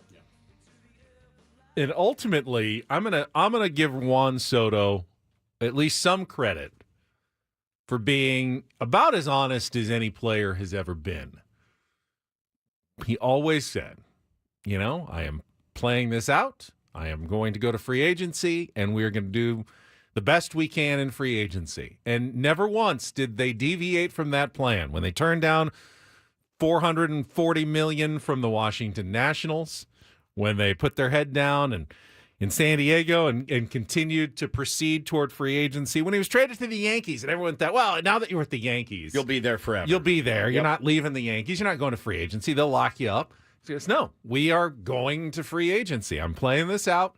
I'm going to go through the process, and then, we're going to make the best selection possible, which was always code for getting the best deal I certainly can. And he did. The Mets offered the best deal. Were the Yankees close? Yeah. Sure. Absolutely. But the Mets had one less year. They had a few more escalators. They gave Juan Soto the best deal. And now he's going to, for good or ill, will live with that for the next 15 years. And maybe it'll be a great 15 years with the Mets. And maybe in about 8 or 9 years, he'll go, maybe I should have just stuck with the Yankees. And, or the Padres. Pinstripes, or the Nationals. Or the Nationals should have taken that deal. And we don't know the answer to that question yet. But he was always honest about the whole process in a way that most professional athletes aren't. The ones that talk about doing what's, I just want to, be somewhere where I'm appreciated, or I just want to go somewhere where I, can help, my teammates the most. Juan was like, I'm going to go where I'm going to, where they pay me the most, essentially. And he did. And he was introduced yesterday, and there were definitely some interesting comments and interesting takes, and we're going to hear from Juan, and we're going to talk about it right after traffic here on 97.3 The Fan. From the 97.3 The Fan Traffic Center, here's Kelly Danick. Might still find some slick roadways around parts of the county, all thanks to last night's rain, so take it extra carefully out there. Right now, a couple of problems in the North County. Two-vehicle accident westbound 78 just past Nordall Road. Car and motorcycle involved. They're in the center divide. Cordell traffic cam shows a stalled car on the coastline southbound 5 just past Leucadia. That is in the center divide. I'm Kelly Danick with Ben and Woods, San Diego's #1 sports station, 97.3 The Fan. I think it's fair to say that, everybody has different things that are important to them and motivate them. I would tend to think when I looked at the historic success of the Yankees versus the lack of success with the Mets, I would be worried that I'd be condemning myself to frustration and futility for a long time over a relatively small amount of money difference between the two organizations. But perhaps that was not even a really consideration for Juan Soto. I think when you look, this isn't the Mets of 10 years ago. This is Steve Cohen's Mets. And I think if you're Juan Soto, you look at what the Yankees have done, and it's been nothing since 2009. And I don't know that you could legitimately say, "Oh, they're definitely going in the right direction." I know they were in the World Series last year, but that was in big part of to Juan Soto's production. And again, you can look at the Mets and say, Steve Cohen's the owner. The sky's the limit here. If we go and tell him, hey, we need an arm, he's going to go out and get it. And he just proved that he's willing to spend. Andros in the chat says, just because someone admits they're an a-hole doesn't excuse them from being an a-hole. Are you an a-hole for wanting to get paid the most money? The answer is no. You're not.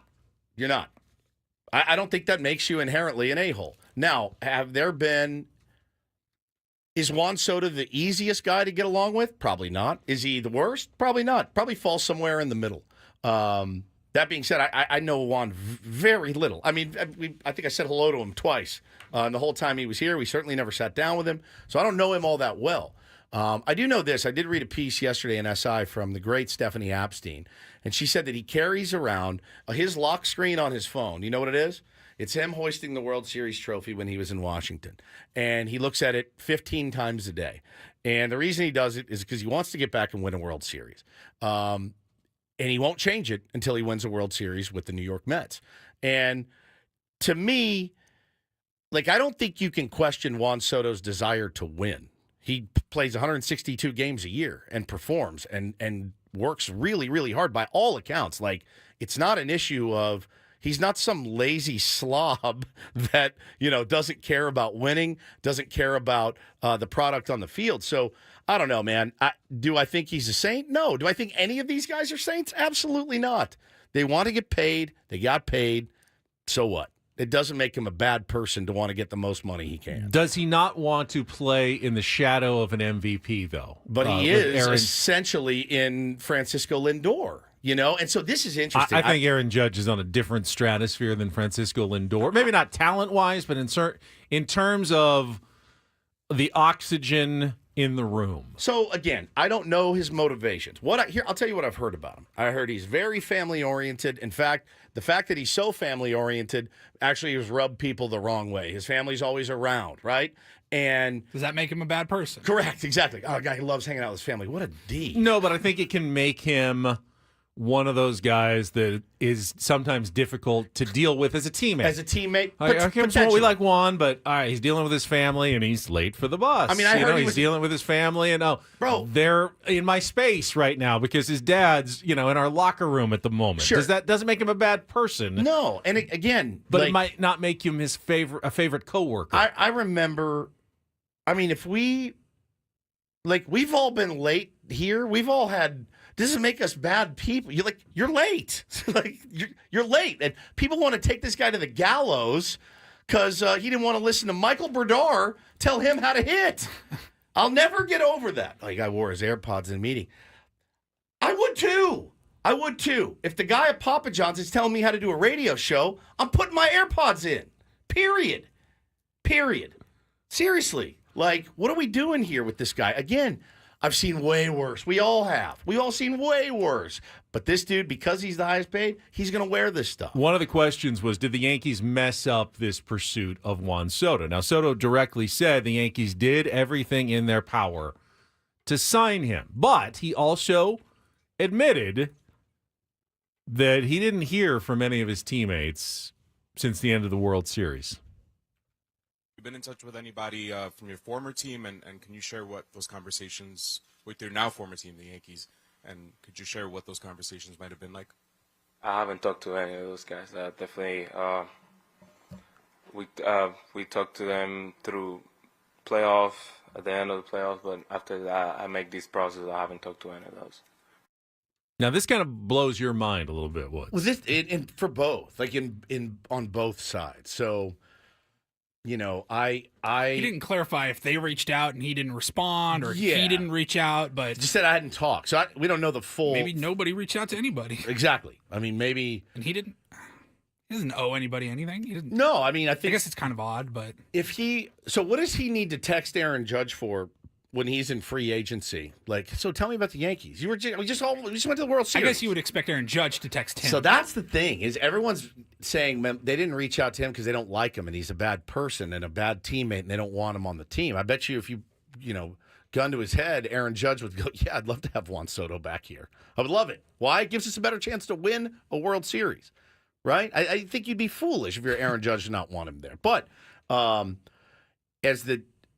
would have thought, just my gut feeling, I would have thought the captain of the team would have been like, hey, man, just good luck through the process. I'm not putting any of this on Aaron Judge, but you know what I'm saying? Like a simple text of like, hey, bro, like, I know this is a crazy process. You know, enjoy every second of it, and if you end up back here, I'll be stoked to have you. You don't think he should have recruited a little? Hey man, let's It's run it back. happened. Come on, we're right there. It's happened before, you know, where guys. Who was the basketball player? My buddies were texting to me about it yesterday. There was a basketball player where all the guys showed up at his house and they wouldn't leave until he signed the contract. Remember that? DeAndre Jordan. DeAndre Jordan. Yeah. I mean, okay, that's one way to do it for sure. Like, bro, we're not leaving until you sign this deal. He was going to sign with somebody, and then they all got on a plane. Yeah, and went out out house, there. like you're not signing. You're staying here with us. It's different, right? That's a different way to do it too. But I just, this is the New York now, media. reportedly, you know, Soto and Aaron Judge, everything was always cool with them. More than, I think. As teammates. Well, if you watch the games, it certainly looked like those dudes were getting along, and everyone was simpatico. Now, should Juan Soto have picked up the phone and congratulated Aaron Judge when he won the MVP award a couple of weeks ago? If they didn't talk, I mean, that's not all on Aaron Judge as well. I mean, sure, that's a courtesy, but he's also in the middle of making this life-changing decision, et cetera, et cetera. So this was from Buster Olney's insider piece on the Juan Soto sweepstakes. Quote, Soto later acknowledged during his November conversations with teams that his previous relationship with a superstar teammate in San Diego with the Padres' Manny Machado had been difficult. But with Judge, everything seemed to go smoothly. It's not exactly breaking news that Juan Soto and Manny Machado weren't 100% BFFs in San Diego. I don't think that's the reason why 2023 didn't work out for the San Diego Padres. Yeah. I mean, you can correlation and causation, you can look at it and say, boy, our culture sure got a lot better when Juan Soto left. I think that's true. That is true. But I do think also Mike Schilt gets some credit for that. I think Juan Soto leaving probably gets some credit for that as well. I think Manny Machado gets some credit for it also. And I think Victor Rodriguez gets some credit. I think all of the new additions to the team get some credit. Also, I think being mortifyingly embarrassed by your performance in 23 also takes a huge, huge chunk of weight and says, yeah, let's assign a lot of weight to that too, being embarrassed to have that much talent and not do anything with it. You know, Manny's not difficult, I don't think, to get along with. No. Pretty easy, actually. And I also think that Juan Soto is not difficult to get along with. But I also think those two are very different personalities. Yeah, and I don't know that Bob Melvin's kind of hands-off approach was the best to have when you bring in a guy like Juan Soto. Maybe the hands-off approach wasn't best. And again, Purple says, some of us got a ton of S for saying Soto was a clubhouse problem. I don't see him as a problem. You know, a problem is a guy that, he shows up and he's hammered. A problem is a guy stealing money out of your wallet in the locker room. Not a guy that comes out and plays 162 games and is your best offensive performer.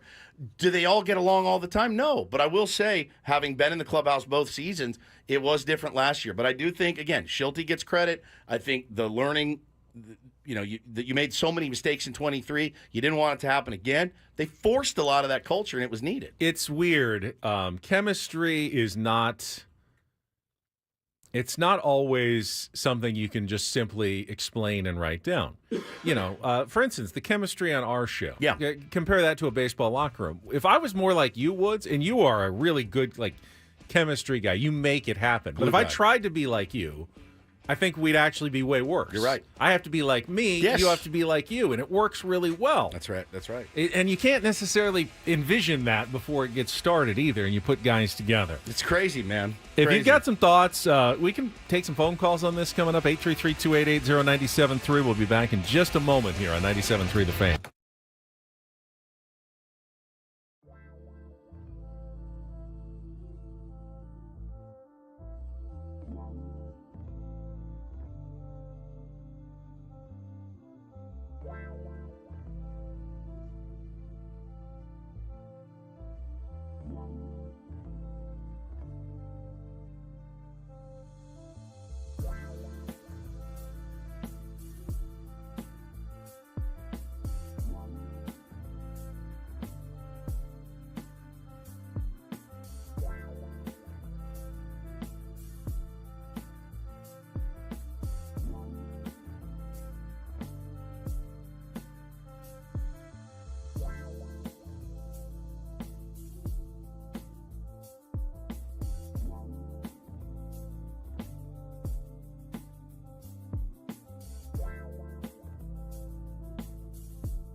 All right, halfway home on a Friday, Ben and Woods, 97.3, The Fan. I'm Woodsy, that's Paul Reindl. That's Ben Higgins. I wanted to move on from Juan Soto, but Ben threw out the number for calls. We can take these couple calls we got. I don't want to leave you guys hanging, but I did want to report some inside info for all of you Juan Soto is always late to the bus conspiracy theorists. We've got someone in our chat.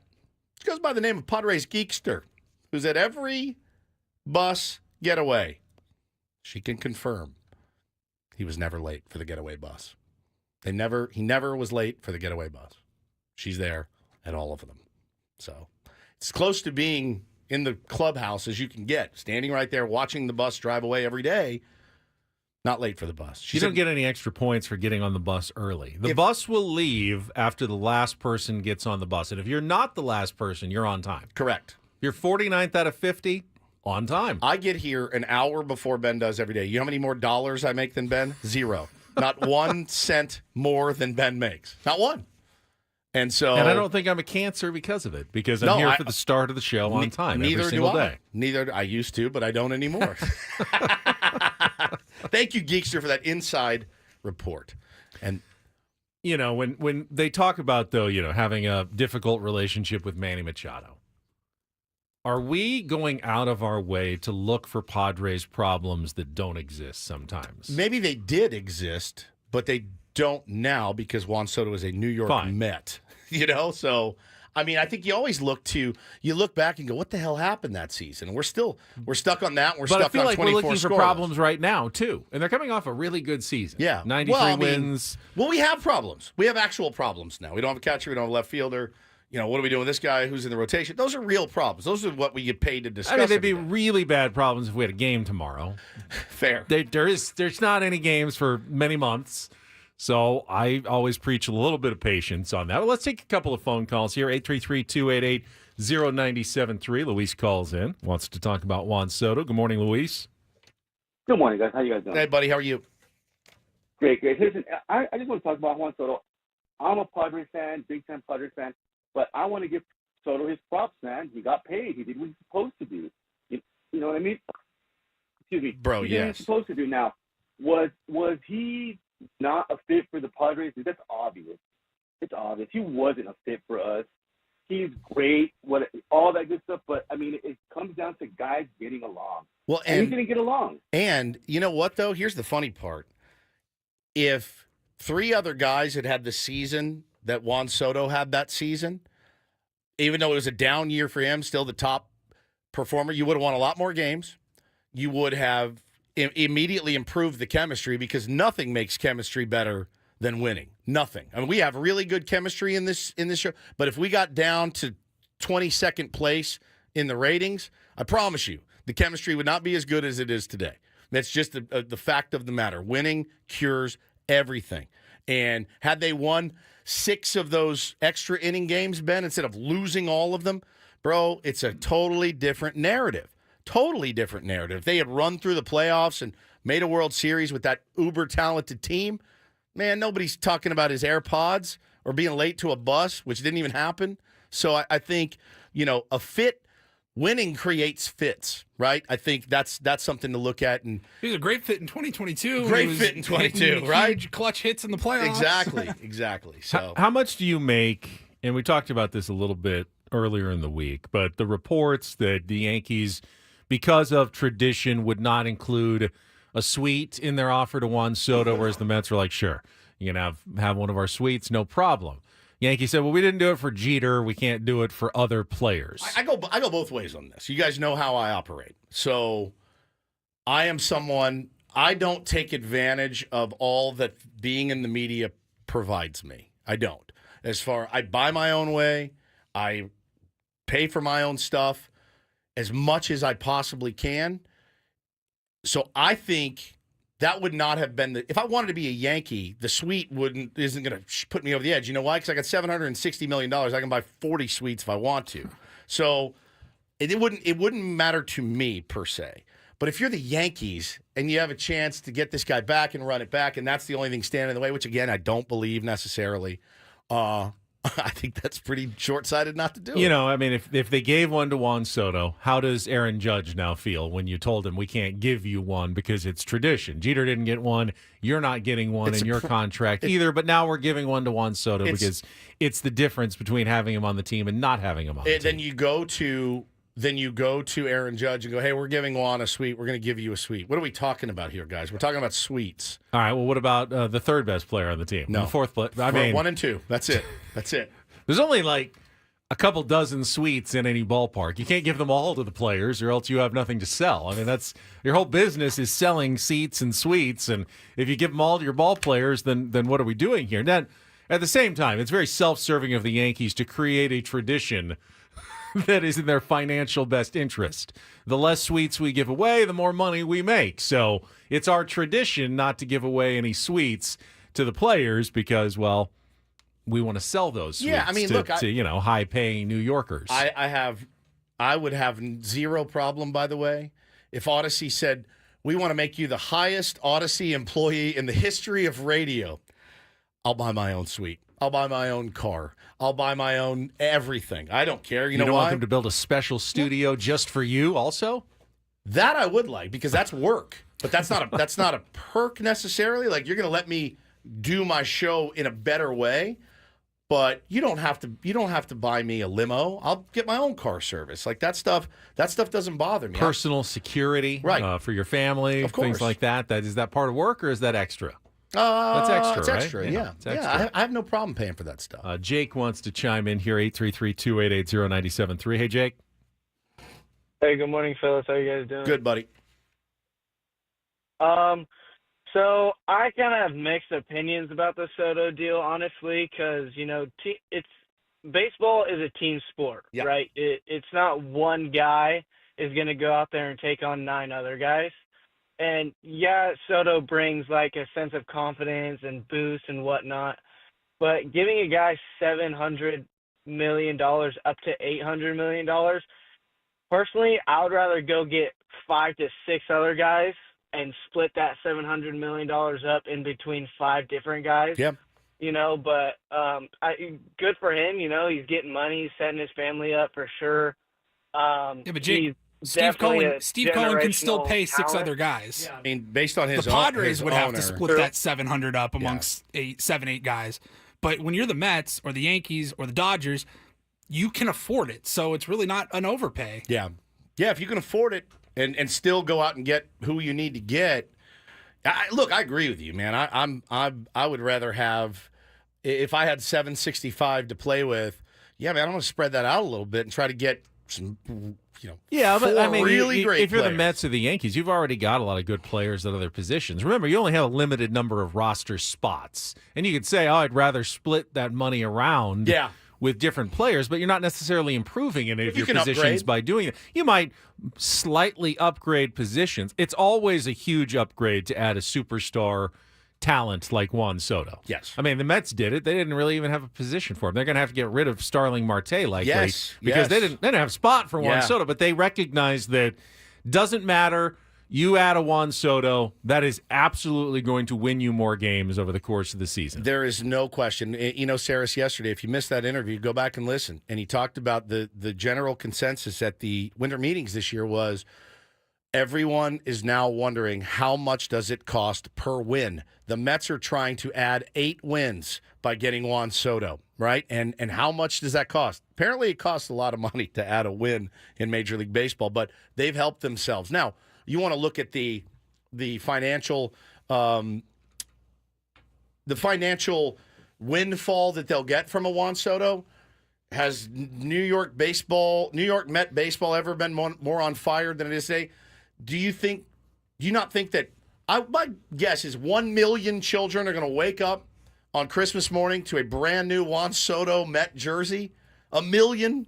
You know what I mean? Like that dude is a superstar. It's why he got paid the money he did. He's going to do good things for him. He's going to hit right in the front of their lineup with Francisco Lindor. They're going to be a pretty elite team to watch, and Steve Cohen can totally afford it. I'm happy for Juan. He deserves it. Would the San Diego Padres have been better with Juan Soto here last year? Yes.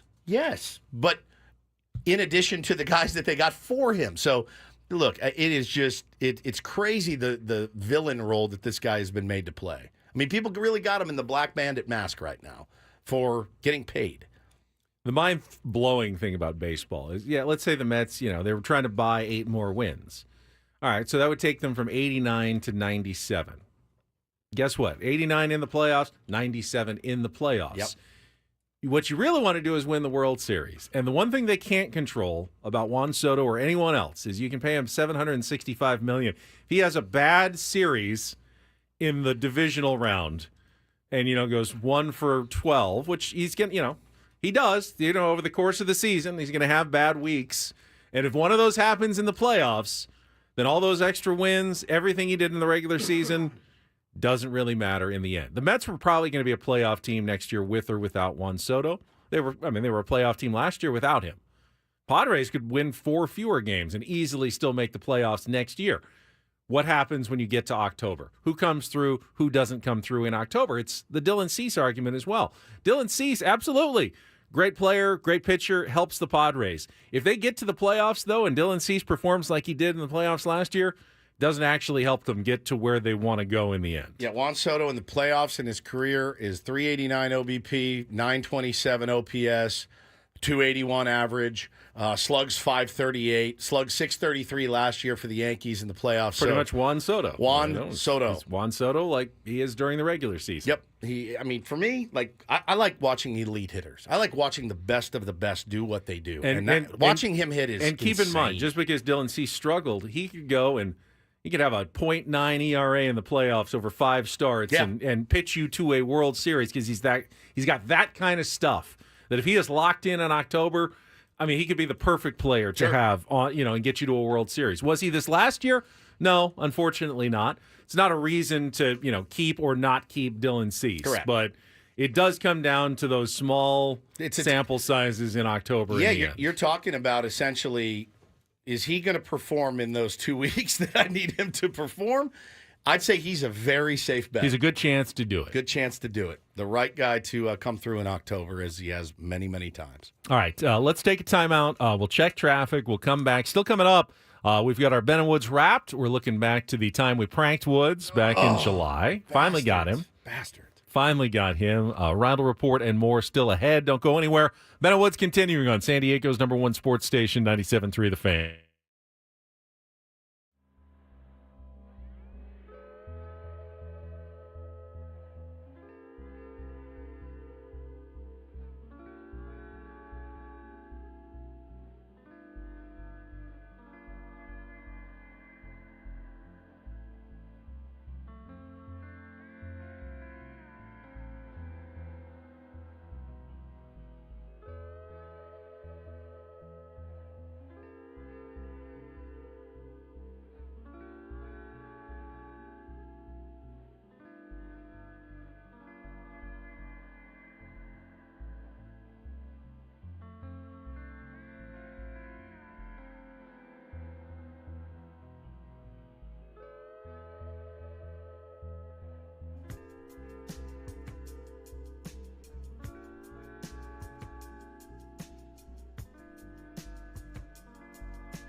Here we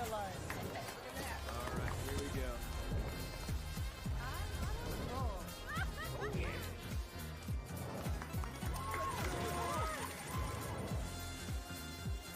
Black 17 on. That is my number. All right, hit me. Hamul Casino. Fun above all else.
All right, here we go.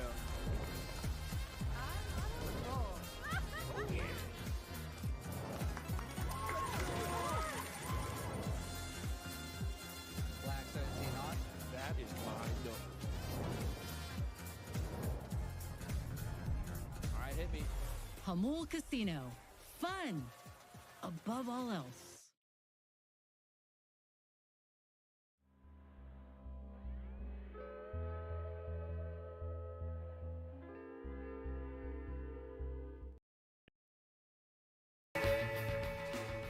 Would you get the Seals tonight? I do. Second home game of the year. They're 1-1. The old Friday night drive down to Pechanga Arena. Leave my house about 4 for a 7:30 start. Colorado Mammoth are in town. Undefeated, our rivals, man. Should be a good one. It's emo night tonight, so I'll be wearing guy liner for the first time ever. Like, give me who would you consider an emo band? There's so many. I mean, My Chemical Romance. I think you can put a lot. Like if I did a quick Google search, there's My Chemical Romance, Jimmy Eat World, Taking Back Sunday, Fall Out Boy, Paramore, Dashboard Confessional, Good Charlotte, Weezer is listed in here, which I mean, I think you can make a case for a lot of those bands back in the 90s. How would you define it more by a style of music or more of just a general style, like of dress and of appearance? It's a little bit of both. Yeah, it's a little bit of both. Like we had the grunge era. Because I don't think they're not all sad. No, It's not emo emotions. You have good emotions and bad emotions. But right? aren't all songs kind of about emotions? Yes. It's just a good way to lump. That's what we like to do. But there is a look. There's a look and a style. Yeah, for sure. The Cure, you could call an emo band. I personally enjoy more of the older emo bands myself, the Joy Divisions, the Cures, bands like that. But it's going to be fun. They'll be playing emo music over the loudspeakers all night. All of the Seals players, they did some like a promo. They all had like the black hair over and the eyeliner. I'm going to have Hannah dress me up. I got You're a great very shirt. emo. You don't have the look, You're but correct. I would say that I'm emo as hell. I would say that you're very emo. I feel everything. Yeah, somebody said the Cure is goth. Yeah, there's a crossover between there, goth and emo. I think. I'm extremely non-emo. Correct. Yes. Yeah, the serial killer-esque. Yeah, I couldn't serial I would kill. have gone just logical. No, I would say sociopathic. I couldn't. Just highly logical. Vulcan, as it were. I couldn't kill someone. I couldn't kill someone because I would be ravaged with guilt. I think you could, and you'd sleep like a baby. You'd be a great hitman. I mean, if it great. was logical to do so, Correct. I could probably be convinced. You'd be like if you just decided I'm not making enough money in radio and TV. I'm going to be a hired hitman. I think you could go. This is the dossier. You go. You set up. I wouldn't want to kill like good productive people Well, I get that it. are contributing to society because that wouldn't be logical. Right. But if logically it made sense, you wouldn't miss. And I could get paid for it. Yeah, you wouldn't miss a tea time, dude. Like Dexter, he was doing a good thing. Yeah. Smart. I couldn't do it. Logical. I would feel too much. But I think you'd be great. No, you're right, Adam. I don't have the wherewithal to be a hitman. What does that mean? I don't know exactly. Yeah, Ben wouldn't bat an eye. That's exactly right. So yeah, it's you can sit all day and argue what exactly is emo, but as the later iterations of it are the the Blink-182s, the My Chemical Romance, and bands like that. So it'll be fun. It's not my world's favorite genre of music, but I'm into it. It's better than, hey, it's Morgan Wallen night, and I have to go do that.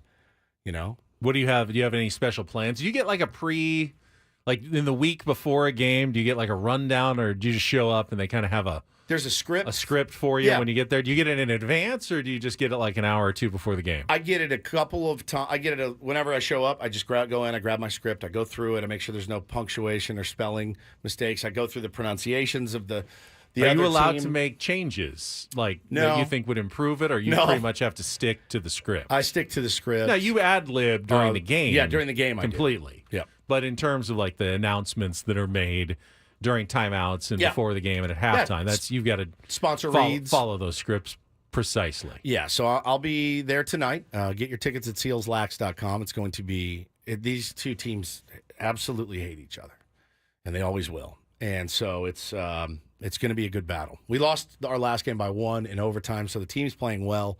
Need to get this dub at home. We don't lose a lot at home, so let's get that dub. Let's get Pachanga rocking tonight. It's going to be a fun one. I got to do some Christmas shopping this weekend for you two in particular because I've got an earlier deadline than Better get on it. December Figure it out. 25th. I don't know. I might head down to the San Diego FC team store where they just unveiled their new kits today. Saw that. Would you guys be interested in having your own personalized San Diego FC kit, jersey tops for Christmas? I know you want to get into soccer a little bit. Are you not ready to take that leap? Part of me that wants to say yes, because that's probably more money than you would ever have spent on us. That's true. But I think I'm okay. I'm not. Solid looking, kind of it's solid blue. What do they got? Azul. They call it azul. Chrome and azul. You showed it to me briefly. I wanted to get your stylistic take. I'm good on it. You're good. You're good. You don't need one yourself personally yet. You want to wait until you fall in love with one of the players and Correct. then, get one of those kits. Yes. For the new team. You know me. I just bought my first baseball jersey last year, so Expect my first SDFC jersey to be bought in 2036. You got a Machado, right? I did. 13. The authentic. Real Manny Machado. You don't wear it, though, much. What do you do with it? It's in my closet. It's in your closet? Yeah, I'll wear Just it. sitting there. It's not baseball. For a game? Yeah. Wear it to a game? Yeah, wear it to a game. But you don't wear it to work? No. Never wear it to work? Nope. Why not? Just because. I don't wear a lot of jerseys. I will. Maybe I will opening day. I'll wear them like on a remote. Can't believe he hasn't gotten our gifts yet. I can. Hopefully he's racking his brain. Have you reached out to my wife yet? No. Oh. Do you think I should? I mean, I think that's. I reached out to your wife. Yeah, I think that's standard, right? To like, I know what you. Here's the thing about Ben. He's easy to buy for because he doesn't buy anything for himself. So I know all of the things that he needs, and that's what it's easy. Like you're the easiest person to buy for because you won't buy anything nice for yourself. I buy everything nice for myself. So does Paulie. So it makes us a little tougher. Didn't even think about reaching out to someone. Yeah, for ideas. Yeah. All right. The first thing I do, I think. It's the sometimes. first If thing I don't I do. have an idea right away. I've texted Hannah's best friend Elise every anniversary and birthday and Christmas for 10 years. I'm a really bad gift giver. People reach out to me, and I don't know the answer to that question for anything. For I text myself, my mom's husband. Hey, for my what, kids. what's she asking for? What does she need? I don't even know what my own kids want. How could Well, I that's possibly know what you want? That's an easy one. Your kids will tell you. They had no problem telling you, I want this and get this for my computer, and I need shoes and Just more money. bats and money. You know, my kids. I don't feel like I can just give you money, though. You're not going to want just, I would feel casino so. woods. First of all, it better be way more than a C note. If he hands me $100 bill, I'm going to lose my mind. I'm going to lose my mind. Here, I've got you cash. I gave Paulie cash one year, or for your birthday. Yeah. Yeah, for your birthday. Christmas is different. And I bet you loved it. Yeah. Yeah. Right? Yeah. It's always a good present. You can always use cash. It's a like lot of times, like you said, when you buy things for yourself throughout the year, you're like, I don't like really to need think of it anything. as a open-ended gift card. Here's an American Express card for you. Enjoy it. No, but cash is even more open-ended. Yeah. Like, you don't even have to find somewhere that accepts. Everywhere takes cash for the most part. I can't believe Well, actually, Petco Park doesn't. I can't believe you've waited this long to get all your gifts. What do you mean? Have you bought anything for anyone? I'm done. I'm done too. I finished yesterday. I'm in the little add-on phase right now, where I'm like, ooh, this little thing and this little thing, and yeah, I knocked it out this year.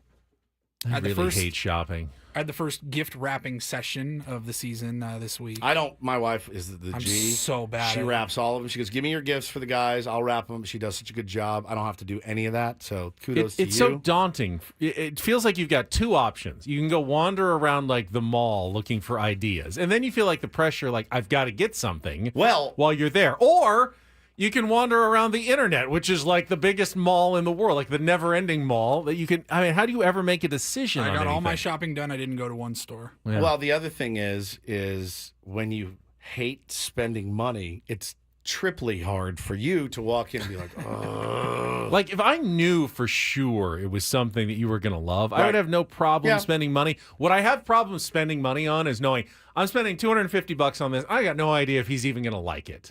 Like, why would I waste money without knowing for sure you're going to like something? Well, if you know me, you know I'll lie to you. I will say, I don't want you to lie to me. Thank you. I love it. I just don't want you to lie to me. I'd rather you just return it. No, I mean, maybe I would do that. Okay. I'm still waiting on that ice maker that So- you were supposed to bring me. Ultimately, I should just give you cash I don't because if want you don't cash. like what I'm going to give you, you're going to return it anyway for the, whatever it's worth. Cash is insulting. Insulting. Glad I'm not the only guy that's having trouble with gift wrapping. Yeah, it's very difficult. Jay said gift bags better than. I agree, but sometimes the box isn't going to fit in a bag, Yep. or it's too heavy, or whatever. Yeah, you have to wrap it. Ben's gift will not fit in a bag. Like, I can't put it in a gift bag. If it's baggable, trust me. Oh, yeah. Throw Little some tissue paper in there. There you call go. it a day. There's your gift bag. But a jankily wrapped prep box Always makes me laugh. You can't really. Do you guys do a lot of the gift dad bags? Because you got wraps. kids. Are they going to peek through there, or do they go? We wrap all their presents. And then there's like one bag of socks or something. Well, and the presents go out the night before, right? Or do they sit out? No, they sit out. A lot of them do. And then, of course, the ones from Santa, those come when Santa comes. Nicely wrapped. Nicely wrapped. Santa's much better at wrapping Much presents than I'm Dad. also a big usually. fan of the you're buying something online. Let's call it $75. Click it. Check the box. Yep. Gift wrapping, $4.99. Done. Orthodox Evan says, my grandmother-in-law just sent us a Texas Roadhouse gift card because we live in Texas, and there isn't a Texas Roadhouse anywhere near us. I can see the confusion. My grandmother used to give us every year not only the $20 savings bond, but the National Geographic subscription, which when you're in 6th grade, a couple pictures every time of year, not the worst thing you've ever seen. That said, you're like, here we go. The national. You renewed it along with a $20 savings bond.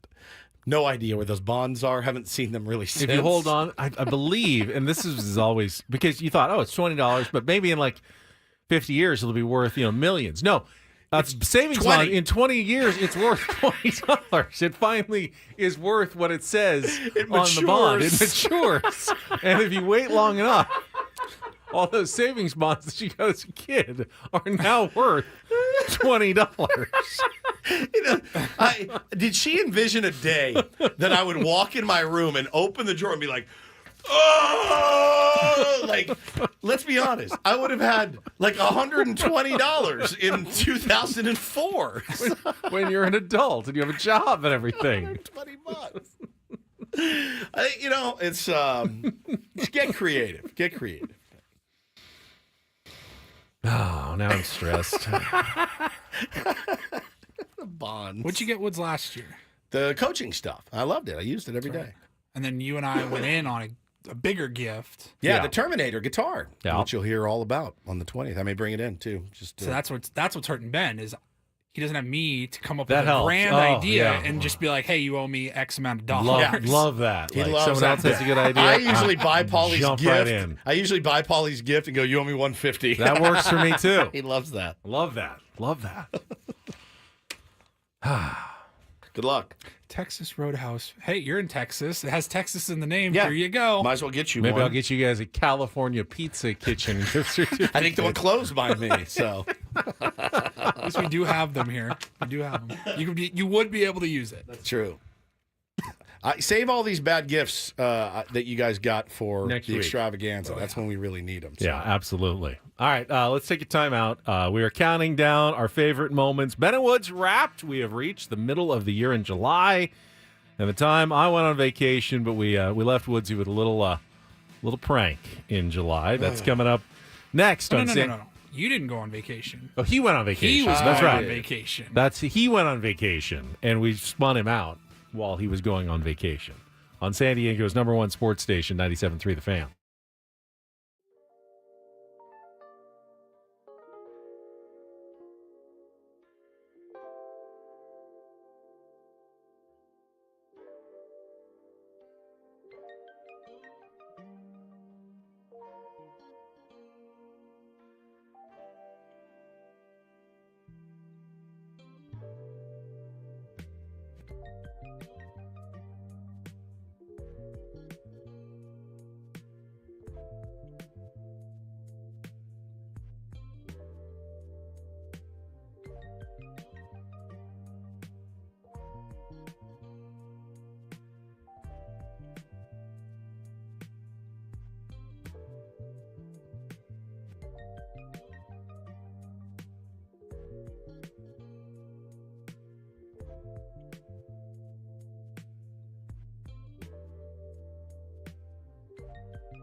Matthew, he says he bought his son 2 Bitcoin for his birthday when it was at 20 grand.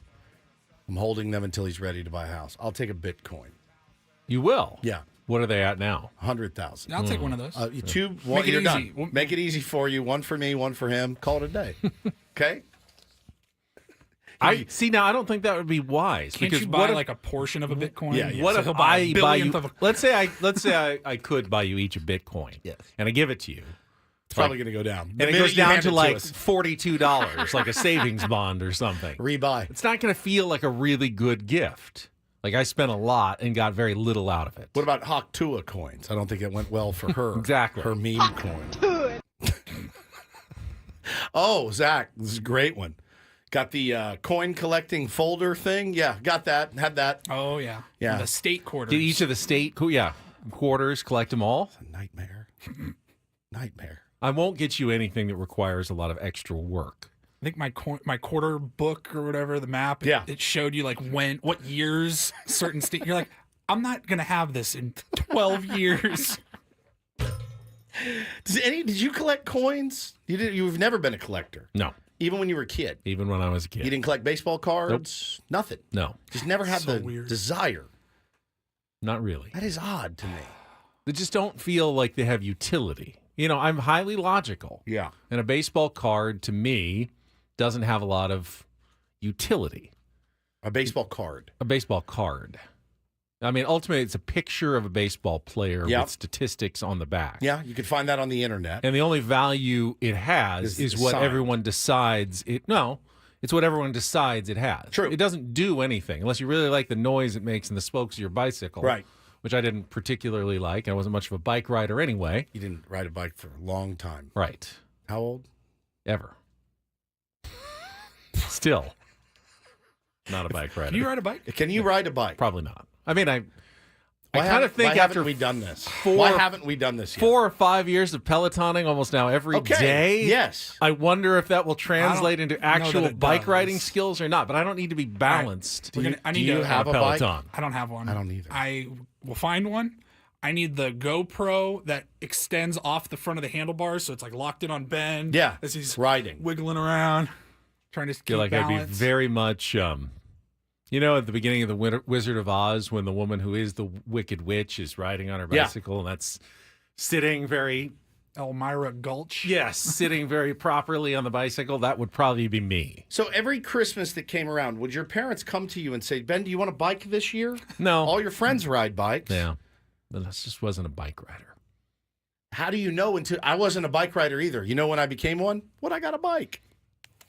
I mean, I had a bike at some point. You had a bike. And just did not really do well riding it. Like you have to, at some point you ask for a bike. Every kid gets a bike. No, it was more forced upon me, I think. Oh my God. It's something you should have as a child, a bike. But Did your dad just take you in the street, watch you for 5 minutes and go, all right, we're not doing this. We'll come back to it? Maybe, yeah. I don't know. When did you get your first set of golf clubs? Oh, I was probably about 8, okay. I think. He's like, I'll just let him play golf. Yeah. Instead. You had no yearning for freedom. No, not really. I had no reason to want to get away. That's the That's the healthy home life, Paulie. Paulie and I were on our 10 speeds, getting out as quick. Didn't want to get away. I wanted to stay home. Yeah. I like being home. It's fair enough. Somebody bring him a bike. If I didn't already get your gift, I would buy you a bike. That's what I would have gotten you for Christmas. Made you ride it. And then what do I do with it? Ride it. Stick it in the garage? What are we going to do? Ride my bike. What do you think you do with it? You don't wear it. I think you get run over by a car. You don't eat it. That's what you do with the bike. What do I do with this thing? Certainly don't want to ride it and risk getting run over by a car. Where would I go with it?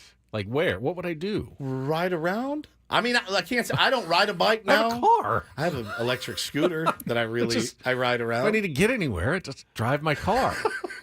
Why would I get on a bike? You have to bring one of those like chains to like a chain, a bike chain, like to lock it. To are you getting in a gang fight? Why are you bringing a bike chain? Well, I thought that's how you keep people from stealing it when you go like a lock. Like if I wanted to go get I lunch, you meant like an extra chain. For I the wanted bike to go in case get it lunch fell at off. Jersey Mike's, Yeah, and I ride knuckles? my bike, and then I park it, and I have to lock it, or someone's going to steal my bike That's immediately. true. I don't want to have to worry about taking one of those bike locks with me wherever I go. There's probably a trail around you somewhere you could ride trails. Off-road biking. Off-road biking, yeah.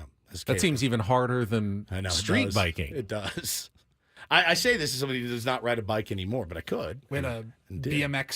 little BMX park in some woods that like the high schoolers built. It's incredible. In my neighborhood. And so we'd kind of like, me and my friends who were younger, you couldn't mess with them when they were there. So we'd kind of ride by and like listen and see if we could see through the trees if they were there. And if they weren't there, dude, it was on. Yeah. BMX we used to jumps and stuff. We used to take plywood and cinder blocks and make ramps, and it was the most dangerous. We used to ride off of tie walls and stuff. Like we were lunatics. I'd go down to the YMCA in Encinitas and do, those, tricks. Yeah, like the pool. X Games type bike tricks. Yeah, I promise you, one of my kids will be there, and it will be Taylor. He'll be at that skate park within a year. Well, thank you. He's all about it. All right, we're going to check traffic. When we come back, Ben and Woods Wrapped from July. Woodsy gets pranked. Next here on 97.3 The Fan. From the 97.3 The Fan Traffic Center, here's Kelly Danick. Traffic is sponsored by Valvoline Instant Drive-Thru Oil Change, your trusted instant drive-thru oil change. Well, speaking of car maintenance, looks like a lot of folks are going to need to get theirs in for some servicing. Got numerous stalls on our roads, guys. One of them is along the North 805, just past the 905 stall truck over to the right shoulder. Another stall reported North 805 before Balboa. That's in the center divide. Eastbound 78 stall vehicle partially blocking the Rancho Santa Fe off-ramp. Still clearing an accident on westbound 78 past Nordall Road. Everything's in the center divide. And a crash at the clearing stage on southbound 15 near the 78. Stop by any of the 30 San Diego Valvoline Instant Oil Change Centers. You don't have to get out of your car. Usually only takes 15 minutes or less. Plus, get a free courtesy check of your tires and battery, so you don't wind up like those vehicles I just mentioned. Visit SoCalOilChange.com for directions and discounts. SoCalOilChange.com. And Kelly Danick, Ben and Woods, San Diego's #1 sports station, 97.3 The Fan. We got to get to it. Woods is usually the hijinxster on the show, but as he was planning to leave on his Hawaiian vacation back in July, and he was leaving on Tuesday, right, Paulie?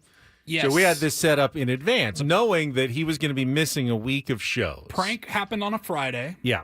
And then we were just going to leave. We were going to leave him in the dark like all trip, and then we realized that's a bad idea. So we actually revealed it before he left on the trip. This was from late July, 2024. Ben and Woods Wrapped. Sometimes one or both of us has to stay for other production, commercials, things like that. But I told Woods he had production. Yeah. He didn't actually have production. production. That's not even a real spot. That was just... So that gave me the excuse to leave the room and let Paulie talk behind my back. Right. And since you had a Woods. spot to record, we had a hot mic. Oh, yeah. Hate that you I both. recorded every single word. I'm so It sorry. only took me a couple of hours to censor all of your curses, but well, let's just take you to Friday afternoon, Friday morning. I guess after if the you show. have little ears, I guess turn it down. They're bleeped, but why not? Here we go. Ready? All right, promo. Here we go. 3, 2, 1. Coming up Monday, tune in for Woods' last show before he heads out on vacation. Yeah, I mean, and we'll also talk Padres Orioles and see how they did. Cool. Okay. I'm good to go. You got it. Wait a minute. See you Monday. Later, bud. See ya. Real quick. Yeah. You got a second? Yeah. Okay. I am... Is he gone? Yeah, he's gone. Yeah, he's gone. I am freaking out right now about next week.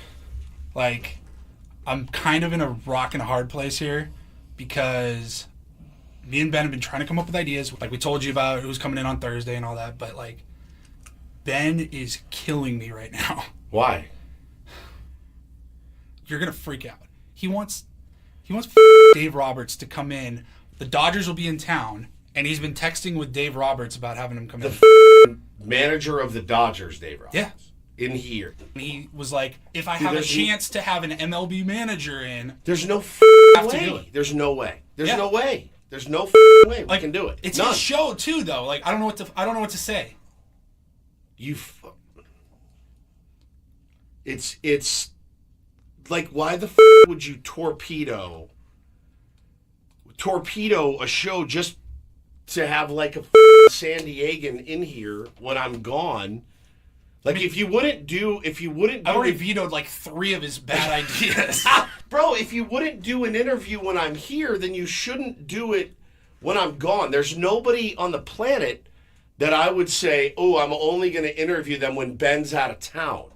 Right? Like, that's in the best interest of Ben and not the best interest of our show and, like, our audience. And, dude, there's no chance. There's no way. Like There's he's no like way. he is set on making this happen. Like I said, they've already been texting. Oh my God. And dude. I'm like, can No I way. Can I call in sick? like what do I tell him? I mean, if he's already he's like, this is happening. Dude, like the Ben and Woods show still goes on. It's not the same when all 3 of us aren't there. It's not gonna be as funny if you're not there, but we can't have the manager of the Dodgers in studio. There's no chance. None. Like, it can't happen. I can't. I don't know. Like, it is his show too, but like, we have like a brand, and like, our brand is not, like, that's embarrassing. I'm embarrassed. I'm embarrassed that he would think of that. Yeah. Oh, dude. There's no way. There's no way. There's no way. I don't want to get you in trouble. But clearly he's hiding it from me. Clearly, because he hasn't told me. No, that's been just a direct text with me. Oh my God! Over the last dude. like 2 days. I was already. Anytime you leave, you're nervous about like, how's the show gonna go. But like, you can't just torpedo it when somebody leaves town. I don't do 4 hours of music talk when he leaves. Right. I don't. I like try to stay as close to the thing as possible. Oh my God, dude. This is like, makes my stomach hurt. It literally makes my stomach hurt. I don't know what to say. I mean, you can't do it. You can't do it. Like, do I tell Adam? Dude, like, you You can't be like have like the producer of the show being like, hey, the host, because you know what Adam will say. Well, he is an MLB manager, and it is a big guest, and it would get a lot of publicity. And dude, I mean, is there a good bit in it? Maybe, but like, I don't want it. You can't have it. That feels like one step forward, 69 steps back. You can't do it. You can't. He can't do it. He must be out of his mind. And look, if Dave Roberts was from Cleveland, he wouldn't be here.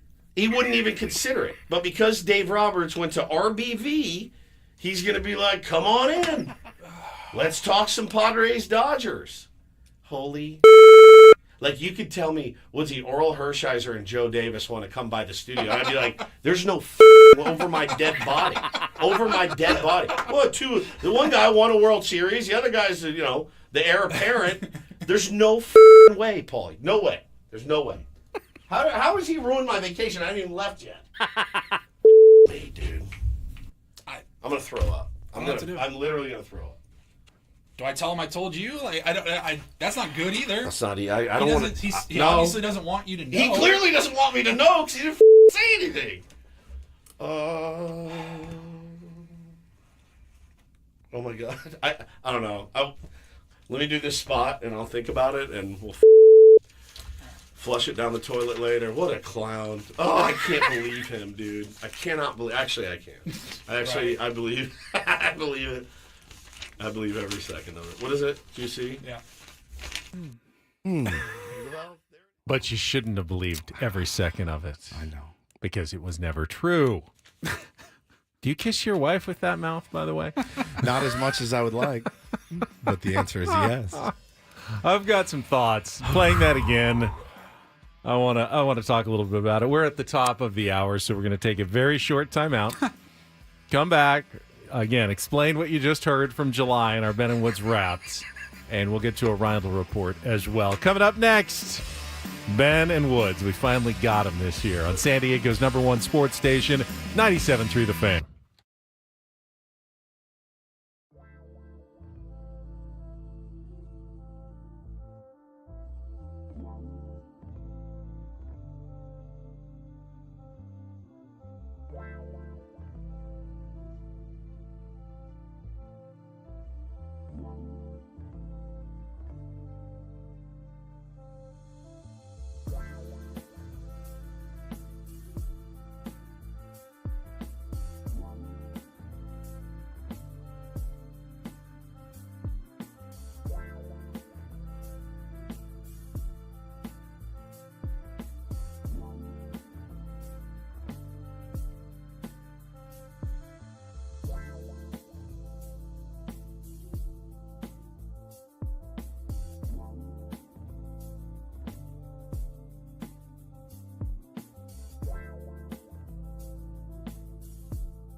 do apologize for calling you a clown.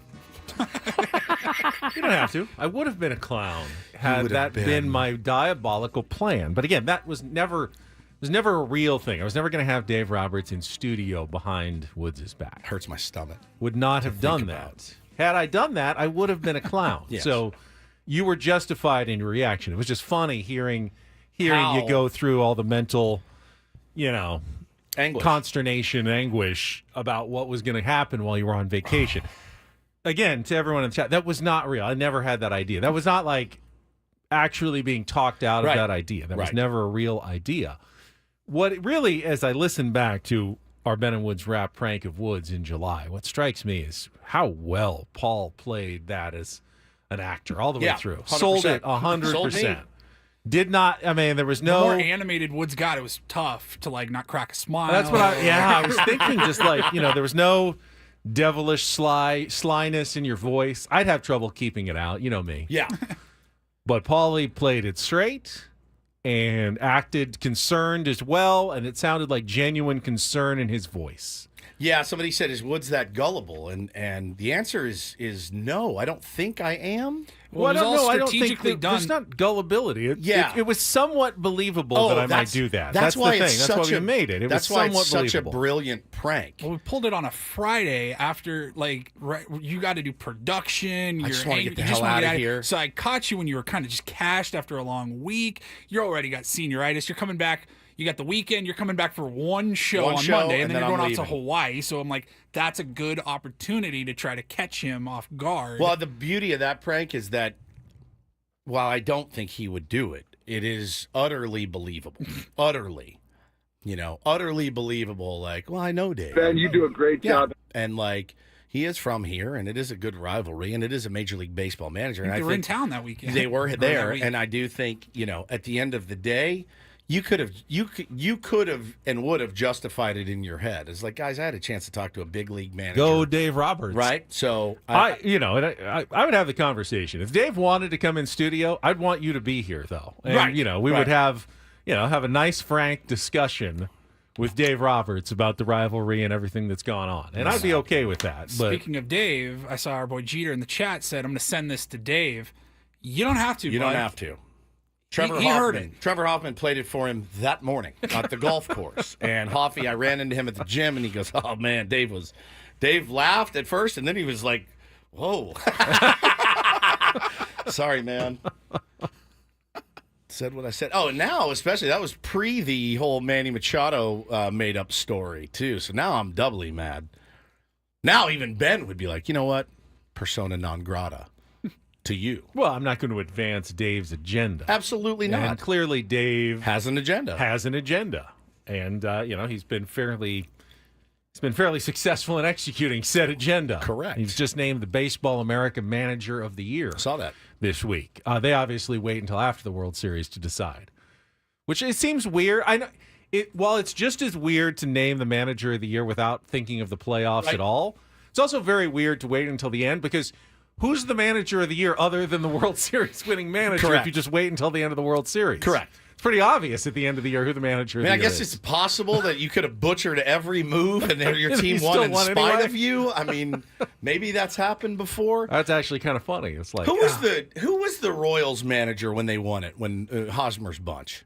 Because the people said these dudes won that in spite of that guy, and I know they love him and whatever in Kansas City. Who was that? It wasn't Ned Yost, right? Ned Yost. Yeah, it was Ned Yost. Yeah. That's exactly Ned who it Yost, was. okay. And I remember during the playoffs, people were like, oh, my God, Ned Yost is just torpedoing this thing. And then the next thing you know, they find a way to win in spite of him. And you see those games from time to time. You'll see a game where a manager doesn't have a particularly good game, but the talent of his team overcomes it, which is, that's baseball. The manager's not out there throwing the sliders. Football especially. Yeah, football too. Coach didn't call the right plays, but you know what? They still ended up winning anyway. Yeah, that's funny, man. All right. We've got half the year left, less than half the year now in our Ben and Woods Wrap. Oh, yeah. I was like, yes, we only got like 3 weeks. Our countdown of the Ben and Woods Wrap. August, we are now September, October, November. I don't think we're doing a December. December, we're still in December. Yeah. We'll just be there on the last day, so it'll be November. All right, let's get to our Ryle Report. And get things started here with our Today's edition of the Ryle Report. Now tuned into the greatest. Welcome to the Ryle Report with Paul Rindle. Hi, Paul. All right. 2 stories from the world of sports that we haven't gotten to yet. We'll start off in Major League Baseball. And 1 story that you didn't know you needed. Are you laughing, biatch? It's the Ryle Report Hey, Paul, how you doing? Okay, how are you? on 97.3 The Fan. Are you ready to bless the mood? I need some help, please. That was good. Can I get a yeah? Oh, yeah. All right. All right. Gentlemen, we will start off in, how about some college football, some local stuff here.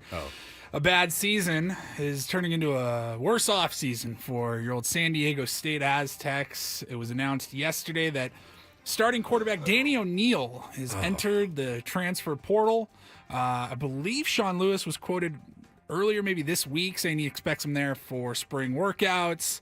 And yesterday, the UT says that Danny O'Neal walked into Coach Lewis's office and said he is entering the transfer portal. He says his decision had nothing to do with San Diego State or trying to make more money with NIL deal or anything like that. Maybe he wants to get closer to home. I believe he's from Indiana. He's from Indiana.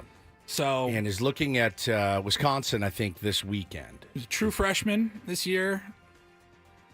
Yeah, I saw some really upset Aztecs now fans. San Diego State looking for another quarterback. I saw some Aztecs fans were pretty upset. Like, hey man, we gave you the reins as a freshman. This was supposed to be your team, and he said, look, it's nothing to do with the coaches. I'm not trying to get paid. It's not about competition. I went in there last year and fought a transfer. With the way the room was going to look this year, I was probably going to have to do the same thing. I was willing to do that, but I just wanted to play close to home. That's a big thing to me, being able to play in front of family. I wouldn't say I was homesick.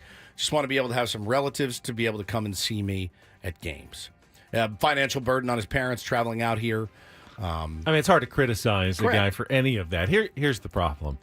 You thought that San Diego State may have actually landed in that sweet spot. If Danny O'Neal had an unbelievably good season, they would have never been able to afford bringing him back. Correct. If he had a terrible, awful season, you go, we need to find another quarterback. But he was just good enough, like, decidedly average. As a freshman, a true freshman, thinking, all right, he's going to come back next year, and now he's going to have a really good season for us, and we're going to have him back. We're in a pretty good spot here. He wasn't so good that we're going to lose him.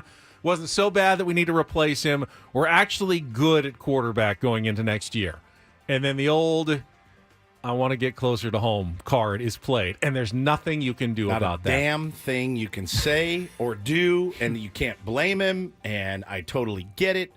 Sean Lewis did say they are going to be looking to go after 2 transfer quarterbacks through the portal. They want to have 5 quarterbacks in the program, so they got their work cut out from. Now they need 3. Because they've lost their top 3 Top quarterbacks. 3 guys are gone. O'Neal, who started almost all the games. Javance Tuapata Johnson, who left. He started the other game when O'Neal was hurt. And then Duffy, who was their transfer, he also is back in the portal. So they're left with their 4th stringer and the freshman that is coming in from like Long Beach or wherever. That's all they've got. And this all comes right after they had gotten their wide receiver back. Jordan Napier, who we talked about the other day, went into the portal. They got him back, but now they have no one to throw the ball to him. Yeah. Hey, Coach. Tough life. Sorry, I need to get closer to home. I get it. I'm going to transfer. Thanks for everything.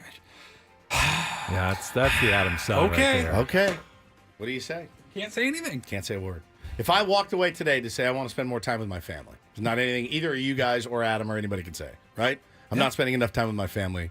I'm going. But we know you are. So I'm spending ample time with my family. Ample. All right.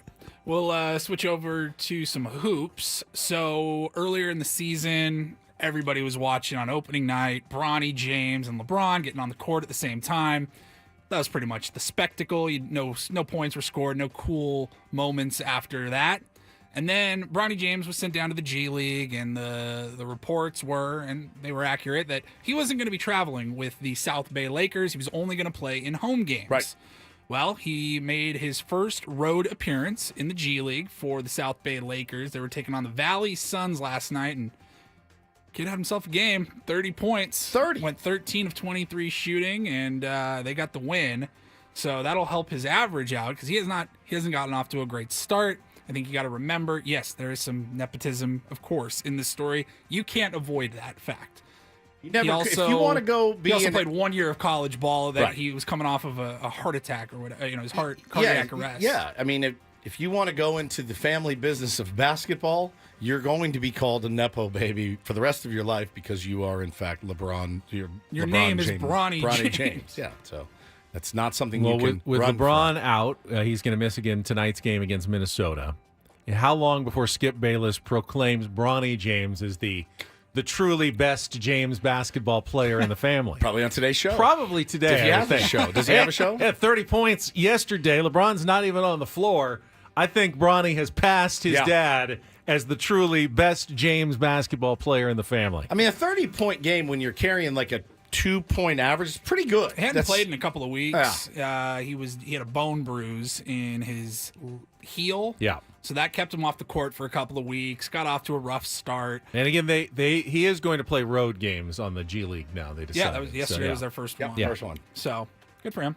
And then finally, another local story here, kind of sportsy, but not really. So we will be off the air on December 27th. If we were on the air, we'd be talking about the Holiday Bowl. Yes. It's going to be here at Snapdragon Stadium, the DirecTV Holiday Bowl. Number 21, Syracuse, coming down to San Diego. They're going to take on Washington State. But the email that we got yesterday reads this. The Holiday Bowl proudly names Joey Chestnut as its chief eggnog official, overseeing the bowl game's second annual celebratory eggnog dump on the winning coach. The CEO, the chief eggnog officer. Yeah. Oh, I like that. The CEO. He's the CEO, yeah. He's going to be honored during the game and serve as the Grand Marshal of the Port of San Diego Holiday Bowl Parade. And then, he will be overseeing. He's not doing like, I'm going to drink 40 gallons of eggnog at half. That's what I was Is he or is he not? I don't know. I think he's doing the dumping of the eggnog. Right. That was the new thing they added. But if you the got winning Joey coach Chestnut there, you got to make him do something. gets an One eggnog dunk. One would think so. There's got to be a couple things that Joey Chestnut just can't stomach. I mean, to me, eggnog is one. You cannot drink that much eggnog without becoming nauseous, correct? It's a great bit for Friday. The eggnog chug. I don't really spew. I did the gallon after challenge of spending milk. the last year and a half dropping 40 pounds. I don't want to gain it all back in one morning. And at least not for something you don't really I don't even enjoy. like. Yeah, exactly. When I was in high school, somebody told me, it's physically impossible. You can't drink a gallon of milk in an hour. Correct. One of my buddies, I'll give you $100 if you can. I said, that's a bet. Yeah. Done. Got it down in an hour, and then Don't at talk about an it. hour or two, you can imagine what happened. It did not work A out. gallon. I mean, you can drink a gallon of water. Uh-huh. That's not that trouble. Now, what like level of milk? Because there's different I don't remember. Skim 1%. Skim is basically 20 years ago, I don't know. water. But I mean, if you're talking like whole milk, I can see that would be a Even problem. 1%, yeah. And then anything eggnog, like that. of course, that's like cream mixed with milk, mixed with booze, mixed with spices and Nutmeg. eggs. If I'm a coach and I know that the bath. That's the bit, right? That's Not the bit. Gatorade Right. bath, it's the eggnog. Yeah. It's one of the last things I'd want to be dunked in is eggnog. Because you're going to dairy. Yeah, Anything dairy. Sours. And you got to get right in the shower after Right. that. Like, you can't even address your team after a dub. I'll be back in 15 minutes. But that's what makes it appealing for people to watch. It's to watch the coaches squirm in the eggnog. As Brandon says, you do like it creamy. Do you like eggnog? I used to hate eggnog. Now I can have a small. I can have a sip. A small Mo little loves it. taste Kit'll of it. Yeah. work like a glass of eggnog. Never been a With fan. or without the booze? No booze. No booze. He's straight edge. I think I like think it creamy. Yeah. I think I didn't like it as a child. It's better when you add booze to it. Sure. Little. What do you put in it? Rum Or whiskey? bourbon. Is it bourbon? Bourbon is good. You can do different things. But people put brandy. Oh, I think, brandy. in it, and Okay. bourbon can go in eggnog. Tequila. It would be a weird choice. Tequila but and milk is an odd choice. So gross. a white Mexican, I guess that would be. Yeah, they Supposed to call it be a white Mexican. Russian. Yeah, instead of a white Russian. I like that. Might have made yourself a little cocktail. I hope not. Never been a fan Doesn't of the sound eggnog. good. Do you like white Russians? Yeah, I can do a white Russian. one. Yeah, one. I've never had brandy.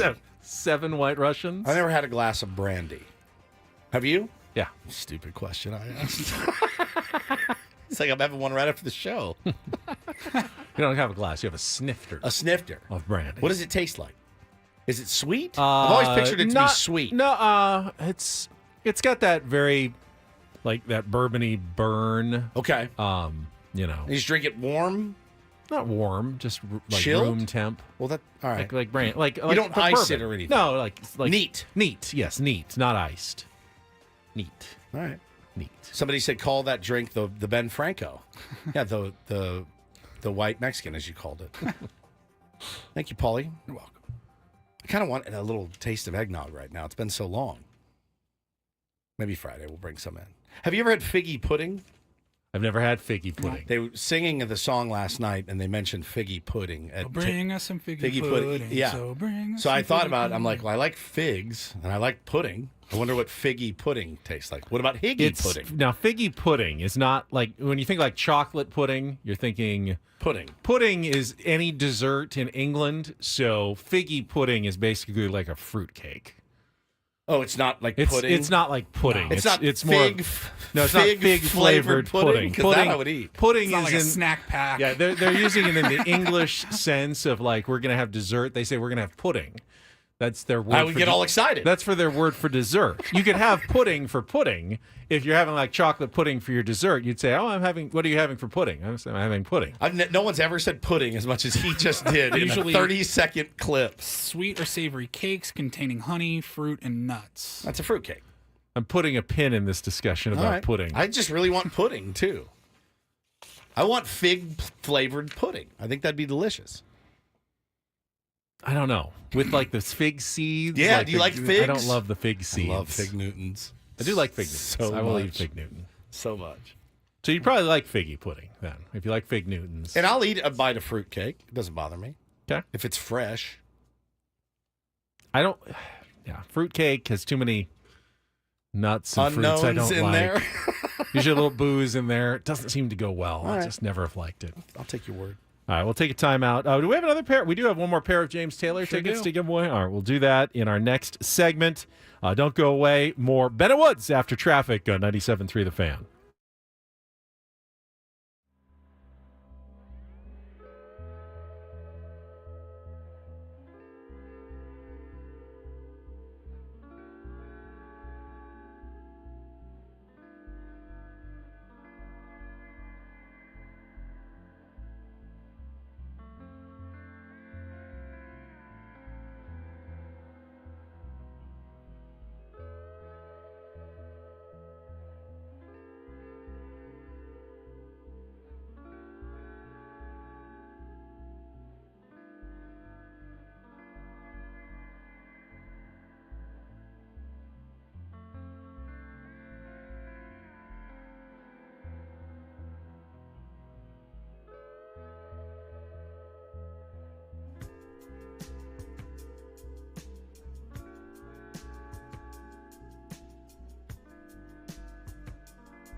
All right,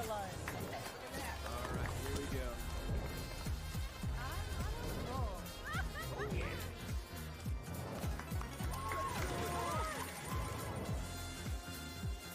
Flag 17 on. That is my number. All right, hit me. Hamul Casino. Fun above all else.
Ooh, juicy.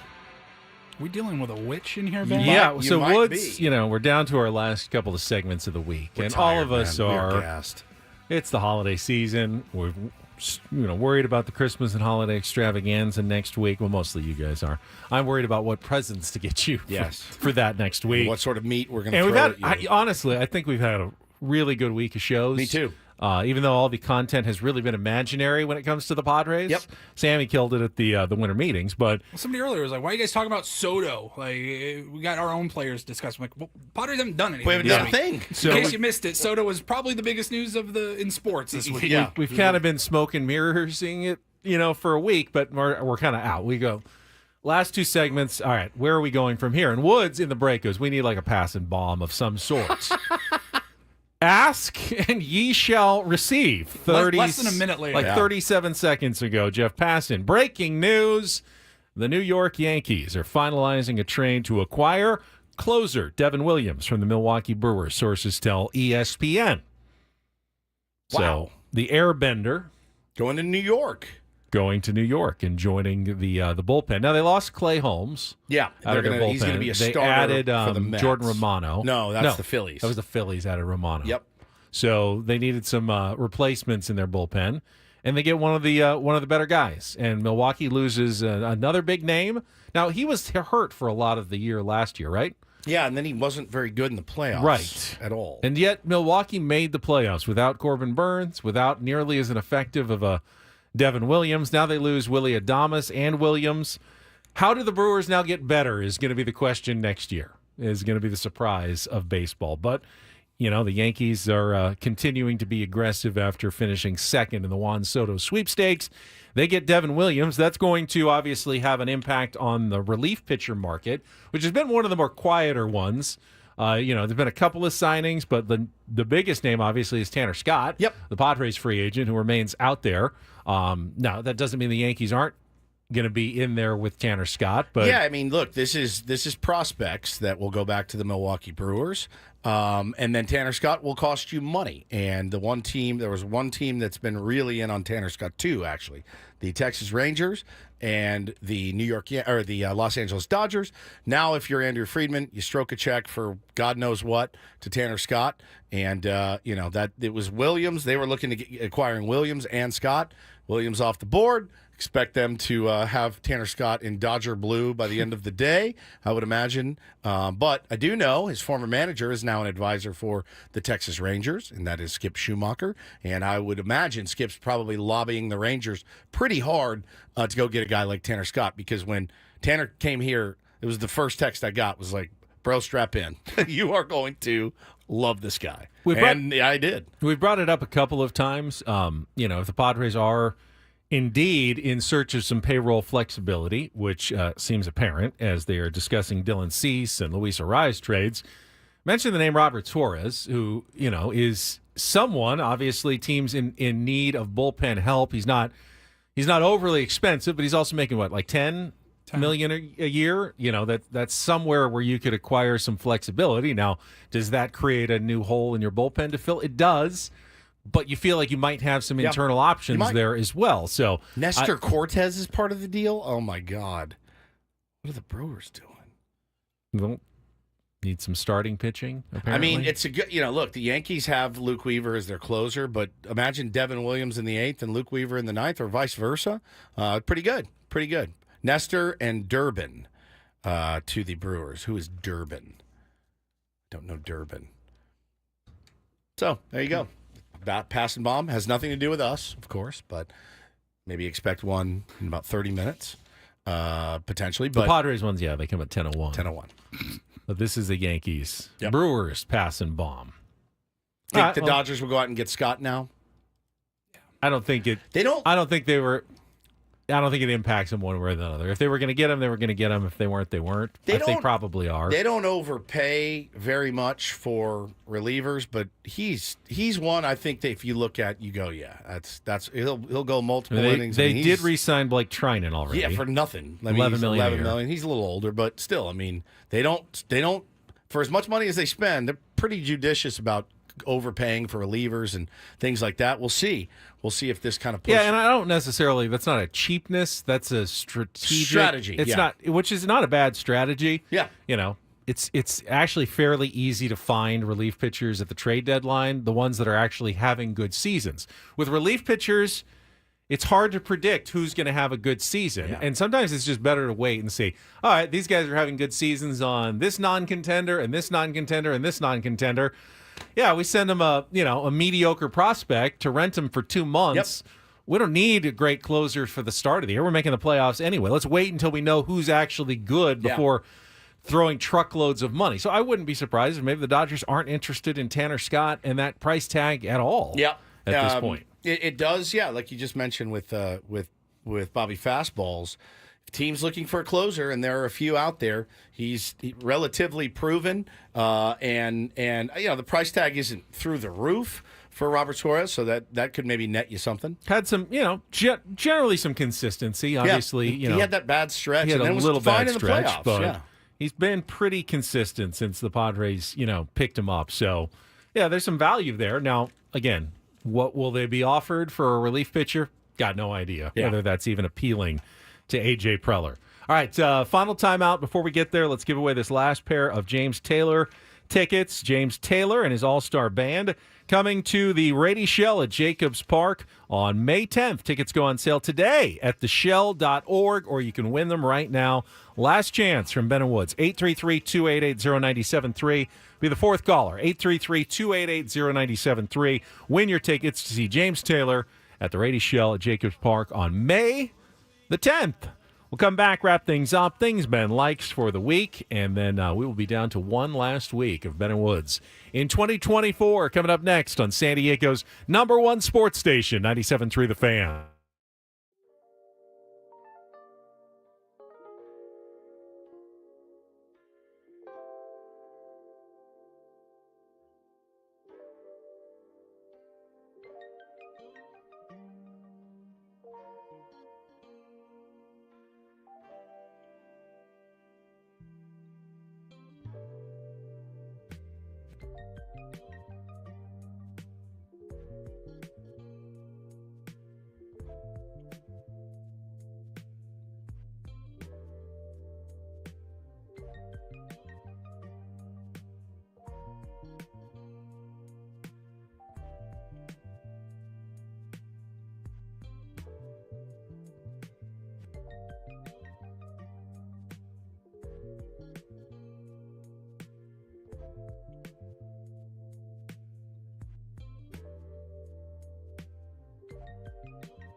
Couple more details on the trade, just reported by Jeff Paston. So Caleb Durbin is the prospect going to the Brewers, along with Nestor Cortez, in exchange for Devin Williams, who goes back to the Yankees. Durbin, second base prospect, was named like the top hot prospect out of the Arizona Fall League. Think of like last year's Jacob Marcy from the Padres. And the Yankees taking advantage of a guy whose stock is on the rise. Now, Durbin was thought of perhaps as the, future second baseman for the Yankees. They're now going to have to come up with another plan, like re-signing Gleyber Torres, or I'm sure they will figure out something to do at second base. But that's Caleb Durbin's the guy going as the centerpiece of this trade with the Milwaukee Brewers. Yeah, the money lines up, so it's not really a cost-cutting measure by the Milwaukee Brewers. No, they're getting a young prospect back, and they got Nestor Cortez. I don't know where he slots in their rotation, but I think decent return for both teams. Don't know what Devin Williams is going to do in New York, but big name, certainly. Huge name for the Yankees. And again, the Max Fried felt reactionary. I don't know that this is a reactionary move. They need bullpen help, as do most teams. So what it means for the San Diego Padres, I have no idea, Ben. I have no idea. Maybe nothing. Very quiet. Maybe nothing. All right, I got a sports quiz for both of you, and I'm just going to admit I would have probably failed this one as well. Okay, well I should do great then. Who are Darren Rizzi and Jake Haener? Think about that while we check traffic here on 97.3 The Fan. Darren Rizzi, Jake Haener. See that kid that eats those Costco bakes? You might be right. All right, hang on. From the 97.3 The Fan Traffic Center, here's Kelly Danick. Not too bad of a wrap-up for our morning drive. Just a couple things to mention here, guys. Westbound 78, accident on or near the Civic Center on-ramp. It's still clearing an accident westbound King Freeway at the northbound 5 connector. I'm Kelly Danick with Ben and Wood, San Diego's #1 sports station, 97.3 The Fan. I think you're thinking of the Rizzler. No, I was thinking of the Rizzler. Yeah, but I saw the picture of this guy, Jake Haener, and I died laughing. It's one of the worst action shots of a quarterback I've ever seen. So Darren Rizzi and Jake Haener are probably the most anonymous head coaching quarterback duo in the NFL right now. Yeah. Darren Rizzi's the interim head coach of the Saints, and he just named Jake Haener as his quarterback to replace the injured Derek Carr for this week's game. Jake Haener is out of Fresno State. Maybe you might remember him vaguely facing the Aztecs a few years ago.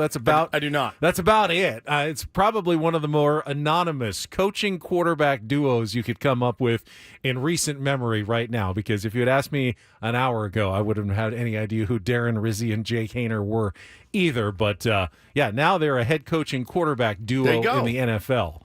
So that a little bit news this morning with Derek Carr's non-throwing hand injury.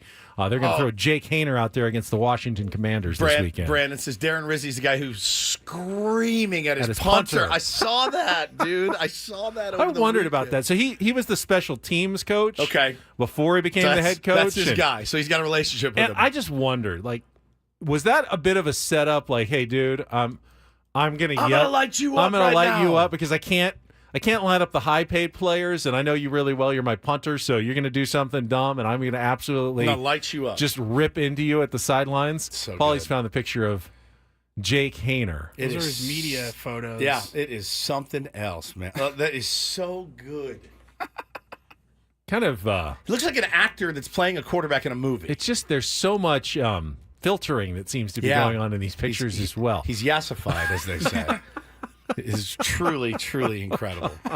Truly incredible. If you're not on our YouTube stream, you don't always miss something, but you're missing a little bit here with the pictures. Jake Haener, I have not seen some of these. You haven't seen these? Yeah. It looks like they're like, hey, we're casting for a quarterback in this movie. We're going to remake Varsity Blues. I just don't know that. Which is probably coming. I look at him in these pictures and I go, I don't think I believe you as an NFL quarterback. I don't think I do either. He looks like an actor playing an NFL If he was an actor trying to get the job, he wouldn't get the job. Yet he's actually an NFL quarterback. The one where he's throwing the ball it's just incredible. It's like, that's not how you throw a football. These are Walmart. Yeah, these are Walmart glamour shots, dude. Looks like Taylor trying to throw a football. He's 4 years old. The big arm cocked back. The head. It's such a little kid throwing a football. Sadly, looks like me trying to throw out a first ceremonial first pitch a little I bit. want to bring it up. Yeah. I want to bring it up. It's so good. I don't know. Those picks are thirsty. I kind of like the Commanders this weekend. What is the line on going up every second? In on here. that now. What's the line on that game? Commanders are Watch fairly him win, dude. heavily Watch him- favored, of course, watch because him- as with everybody else, we know nothing. 7.5. Yeah, 7.5. Well, it was 6.5 until those pictures became That is widely fantastic. circulated. Of Fantastic. Jake Haener. That is so good. Oh, that's good. The comments in the chat are unbelievable as usual. all right. Do we feel like there will be any Padres news this weekend? I don't. Fact or fiction? Fact or fiction? I don't get the sense that anything is imminent when it comes to a Dylan Cease trade or another big move for the San Diego Padres. I just don't. I do think that A.J. Preller has, his irons in the fire, and he's been talking to a lot of GMs, and I'm sure he did at the winter meetings, set the at least possibility of a lot of things in motion, but I'm not getting the sense that we're like ticking the clock down to some big move that's probably going to happen at 10:01 or tomorrow or any time before we're back on Monday. I just don't get that feeling right now. Speaking of feelings, it's a kind of an odd one, and I think for Padres fans who've now been conditioned over the last couple of years to be really, really involved and active in free agency and trades and everything else. It is eerily quiet for the San Diego Padres right now. Eerily quiet, and you read the article from Kevin Acee yesterday, and you go, oh, all right, well, we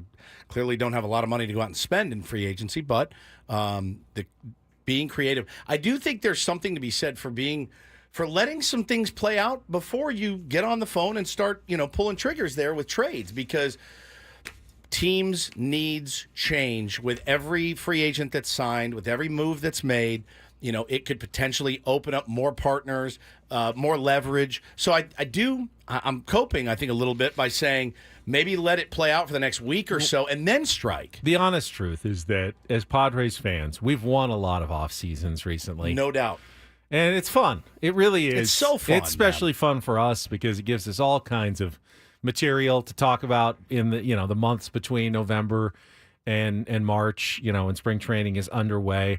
But ultimately, it's better to actually do it on the field during the season. And, bringing Mike Schilt and his coaching staff back is not something. It's not sexy. It's not anything we can really talk about. How you doing? It's just the same stuff as last year. But that may be the biggest thing that the Padres end up doing is a little bit of consistency there and building off what they did last year. And man, it doesn't make you feel great because you look like all these other teams are lapping you, and they are sprinting out of the gates, and they're running at 100 miles an hour, and you're just the tortoise, just slowly moving along until the next season starts. But winning the offseason, as we know here in San Diego, doesn't mean much. Doesn't guarantee a whole lot. No, it doesn't. It's certainly fun. It's great fodder. It's great to, I can't believe we gave up this guy, and I can't believe we got this guy here. But, again, I think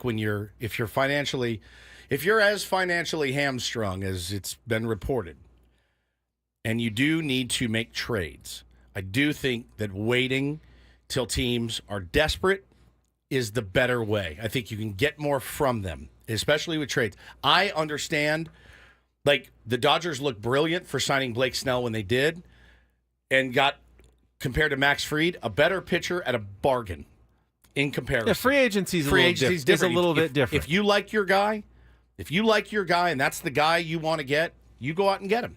And they've done that before, too.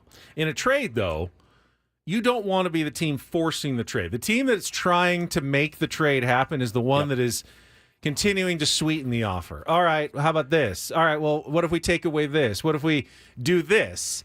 When you're the one that other teams are going, oh, we really want Dylan Cease. What if we add this? Well, how about if we replace this guy and add this guy? Oh, Corbin Burns just came off the market, so you're not going to spend money on him. You're going to have to make a trade as well. You want to be answering those phone calls, not making those phone calls, which, as you said, requires patience. A greater deal of patience in the offseason until the right moment happens, and then you strike. And it's the it's the needle that AJ Preller has to thread. Because, of course, if I'm another general manager, I don't want to immediately give up a bunch of stuff to solve my hole, because maybe I find another way to do it. Maybe I can do it with free agency. Maybe I can do it here. Maybe if you're patient in free agency, somebody hasn't. How patient were they with Jurickson Profar last year? That he signed 6 weeks after we thought he would.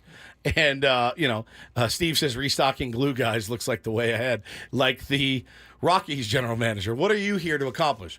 We want to improve our bench. I mean, we're to that point right now where it's like, all right, let's improve the bench. Let's do something. But this team has obvious holes. How are they going to fill them? That remains the million-dollar question. But if anything does happen, we will be all over it. And again, things will happen. A.J. Preller is not done this offseason. He's not going to sit on his hands. There's just no way it's in that guy's character to not make some moves. He's got all the reporting that has been done and everything that we've heard. Dozens of different plans. Yeah. They branch off like branches of a tree. They could go on any different path, and then once they go on that path, well, there's a few more branches that they can go. I'd like to see one of those branches bear some fruit. But we don't know. We're still on the trunk right now of the offseason, and he's waiting for the first move will then dictate the next possible directions that the Padres go. But they really haven't branched off anywhere yet this offseason. Yeah. I mean, I will say it's been fun. It's been fun watching other teams. It's been a good offseason for baseball, a very busy and active offseason. A lot of superstars are off the table. Hasn't been a boring offseason by any stretch, just here in America's finest city. It's been a little dull. This segment of Ben and Woods is brought to you by Buffalo Wild Wings. Buffalo Wild Wings is football. Hey, San Diego sports fans, head to your local Buffalo Wild Wings. Try their new maple chipotle sauce for rich maple sweetness and a mild, smoky chipotle heat. Or for a bit of kick, check out the new Cajun sauce with a rich blend of spicy and tangy peppers. Stop by your San Diego B-Dubs or order now for takeout and delivery with Buffalo Wild Wings. Go. The nightmare scenario for us would be next week during the Christmas and holiday extravaganza if something major goes down. I'm fully expecting it to now. Delete all your social media. Turn your phone off. Like we don't want to know? No, Adam's coming in. Hey, we just Breaking traded news. for so-and-so. All right. And you have to do it. Like 1 minute after it, and then That's we're fine. off for 2 weeks. 1 minute after, it's absolutely fine. We'll do a quick video. Oh, man, I can't believe this. We'll talk about it on the 6th when we get back. We'll do a special YouTube stream at some point. 100%. For our members or maybe everyone. Who knows? If something big happens while we're on we're going to cover vacation, we will have you covered for sure. No doubt about it. I just don't want it to happen during the extravaganza. Or the Thursday night before wouldn't be great either. Fair. Come in and just kick it right off. AJ's like listening and going, I can really mess with these guys. He's devious that way. He is devious that way. AJ. He told me he was getting Francisco Lindor, so this was years ago, and I believed him. And then he was going to get Jose Ramirez, which we've been told is actually true. He was really wanted this close. But he pulled me aside to tell me, wait till I get Francisco Lindor. And I looked at him, and I thought, are you testing me? So I never ran with it, because I would look like a buffoon if he was testing my loyalty, and I proved loyal. I did prove loyal, so I'd like some scoop back. Yeah. Yeah. Well, you're the greatest person to leak things. 100%. I will not. I never go. I or never the go worst. Like some people actually want you to leak stuff, and you won't do it. How do you just want to delineate between the two? I'm not sure either. You want to use me as a mouthpiece and give me good. You want to turn me into San Diego's Jeff Passan? I'm all about it. But you got to give it to me, and you got to tell me to leak it. I don't know. I didn't run with Lindor. I was panicked. You guys remember how panicked I was? He looked me dead in the eye and goes, "You just wait." You're going to know everything about the Texas Rangers this year, aren't you? I will have my Ranger scoop, but I won't run with it. You're pretty much in Bruce Bochy's meetings at this point. That's true. All right, let's make a deal with Texas journalists. And just sling them some info. Yeah. Pay for play, All like right, John Heyman. Before we turn things over to Annie and Alston, let's wrap up the week with some more things I like. I like the tanginess of the cranberry. I like reflecting. I like old-time rock and roll, too. I do. I like NIL. I like my standard, very uninteresting haircut. I do like hearing people talk about how well it's going for the Padres. I like numbers. Oh, I like the bits. I like to be educational. I like when I get up, have a glass of cranberry-juiced cocktail. I like Adam Major. I do like butterscotch. I like your tweets a lot. I still like this deal. I like to live my life after another famous Benjamin Button. I like when the Padres take 2 of 3 from the Dodgers. I would have liked to have tried something else. I like Darren. I've always liked Darren. I like watching LeBron and Anthony Davis. Sex by the fire at night, that's what I like. Jeez. I like Jake Cronenworth. The last couple of days, I've really liked his swings. I do like horses. I like the Padres lineup. I like when things just flow perfectly. But I like Indian food. I just like a good, honest answer. I've liked what I've seen from Donovan Solano so far. I like that idea. I like 18 games in 18 days. You know, I like where the Padres are. I like that we won as a team. I do all too. of us together. I like to picture people actually in a recording studio. I like the way the Padres play baseball. What I like is the variety of the wins. Yeah. I liked everything about this week. All right, things been like Pat McAfee. We got ESPN on in the studio here, and he's doing his show from West Virginia University. He's like on the basketball court, streaming his show on ESPN, like over their airwaves, and he already pushes the limit. He's got a koozie. He's got his koozie around a can of, we'll call it soda. I'm sure it is just soda, but the can says "eat S word pit." And that's it their rhymes. big rivalry. And they're not playing this week, though. The only game this weekend is the Army-Navy game, which is tomorrow. One of the better Army-Navy games in a long time. Yeah. But they don't have like college game day or anything, do they? Unless they're going. It's in Landover, Maryland. I don't know why he's there. We carry that, I assume, tomorrow? Army-Navy, home yeah. of Navy, yes. Yep. Tomorrow at noon here on 97.3 The Fan. Navy, 22nd ranked Army. Army is favored by 6.5 points, but 2 of the better renditions of those teams in a while. So if you're really itching for some college football, that's your option this weekend. And then after that, next weekend's playoffs start, right? First round of the playoffs next Friday and Saturday with the first 4 games on the home turf of the schools. I'm not okay. Friday is not going to be fun at all. Are the Not even Irish play on Friday? Friday night. So they've got the primetime game Friday night. Sick. Absolutely. It's our last day of the year, but I'm sick. You got extravaganza and a Notre Dame playoff game. all on Hannah the same said, day. "Oh, we were supposed to go to the light show." I go, "No, please." I'm not going to. So quit asking. I'm done. Let me live. You are done. I am done for the week. You guys have a great weekend. Love you You guys. too. Have a good Seals game tonight. I will. We will get an update on everything Monday morning. Annie and Elston are coming up next. For Paul Reindl, for Stephen Woods, I'm Ben Higgins. Have a great rest of your Friday. From all of us here at San Diego's #1 sports station, 97.3 The Fan. So long, everybody.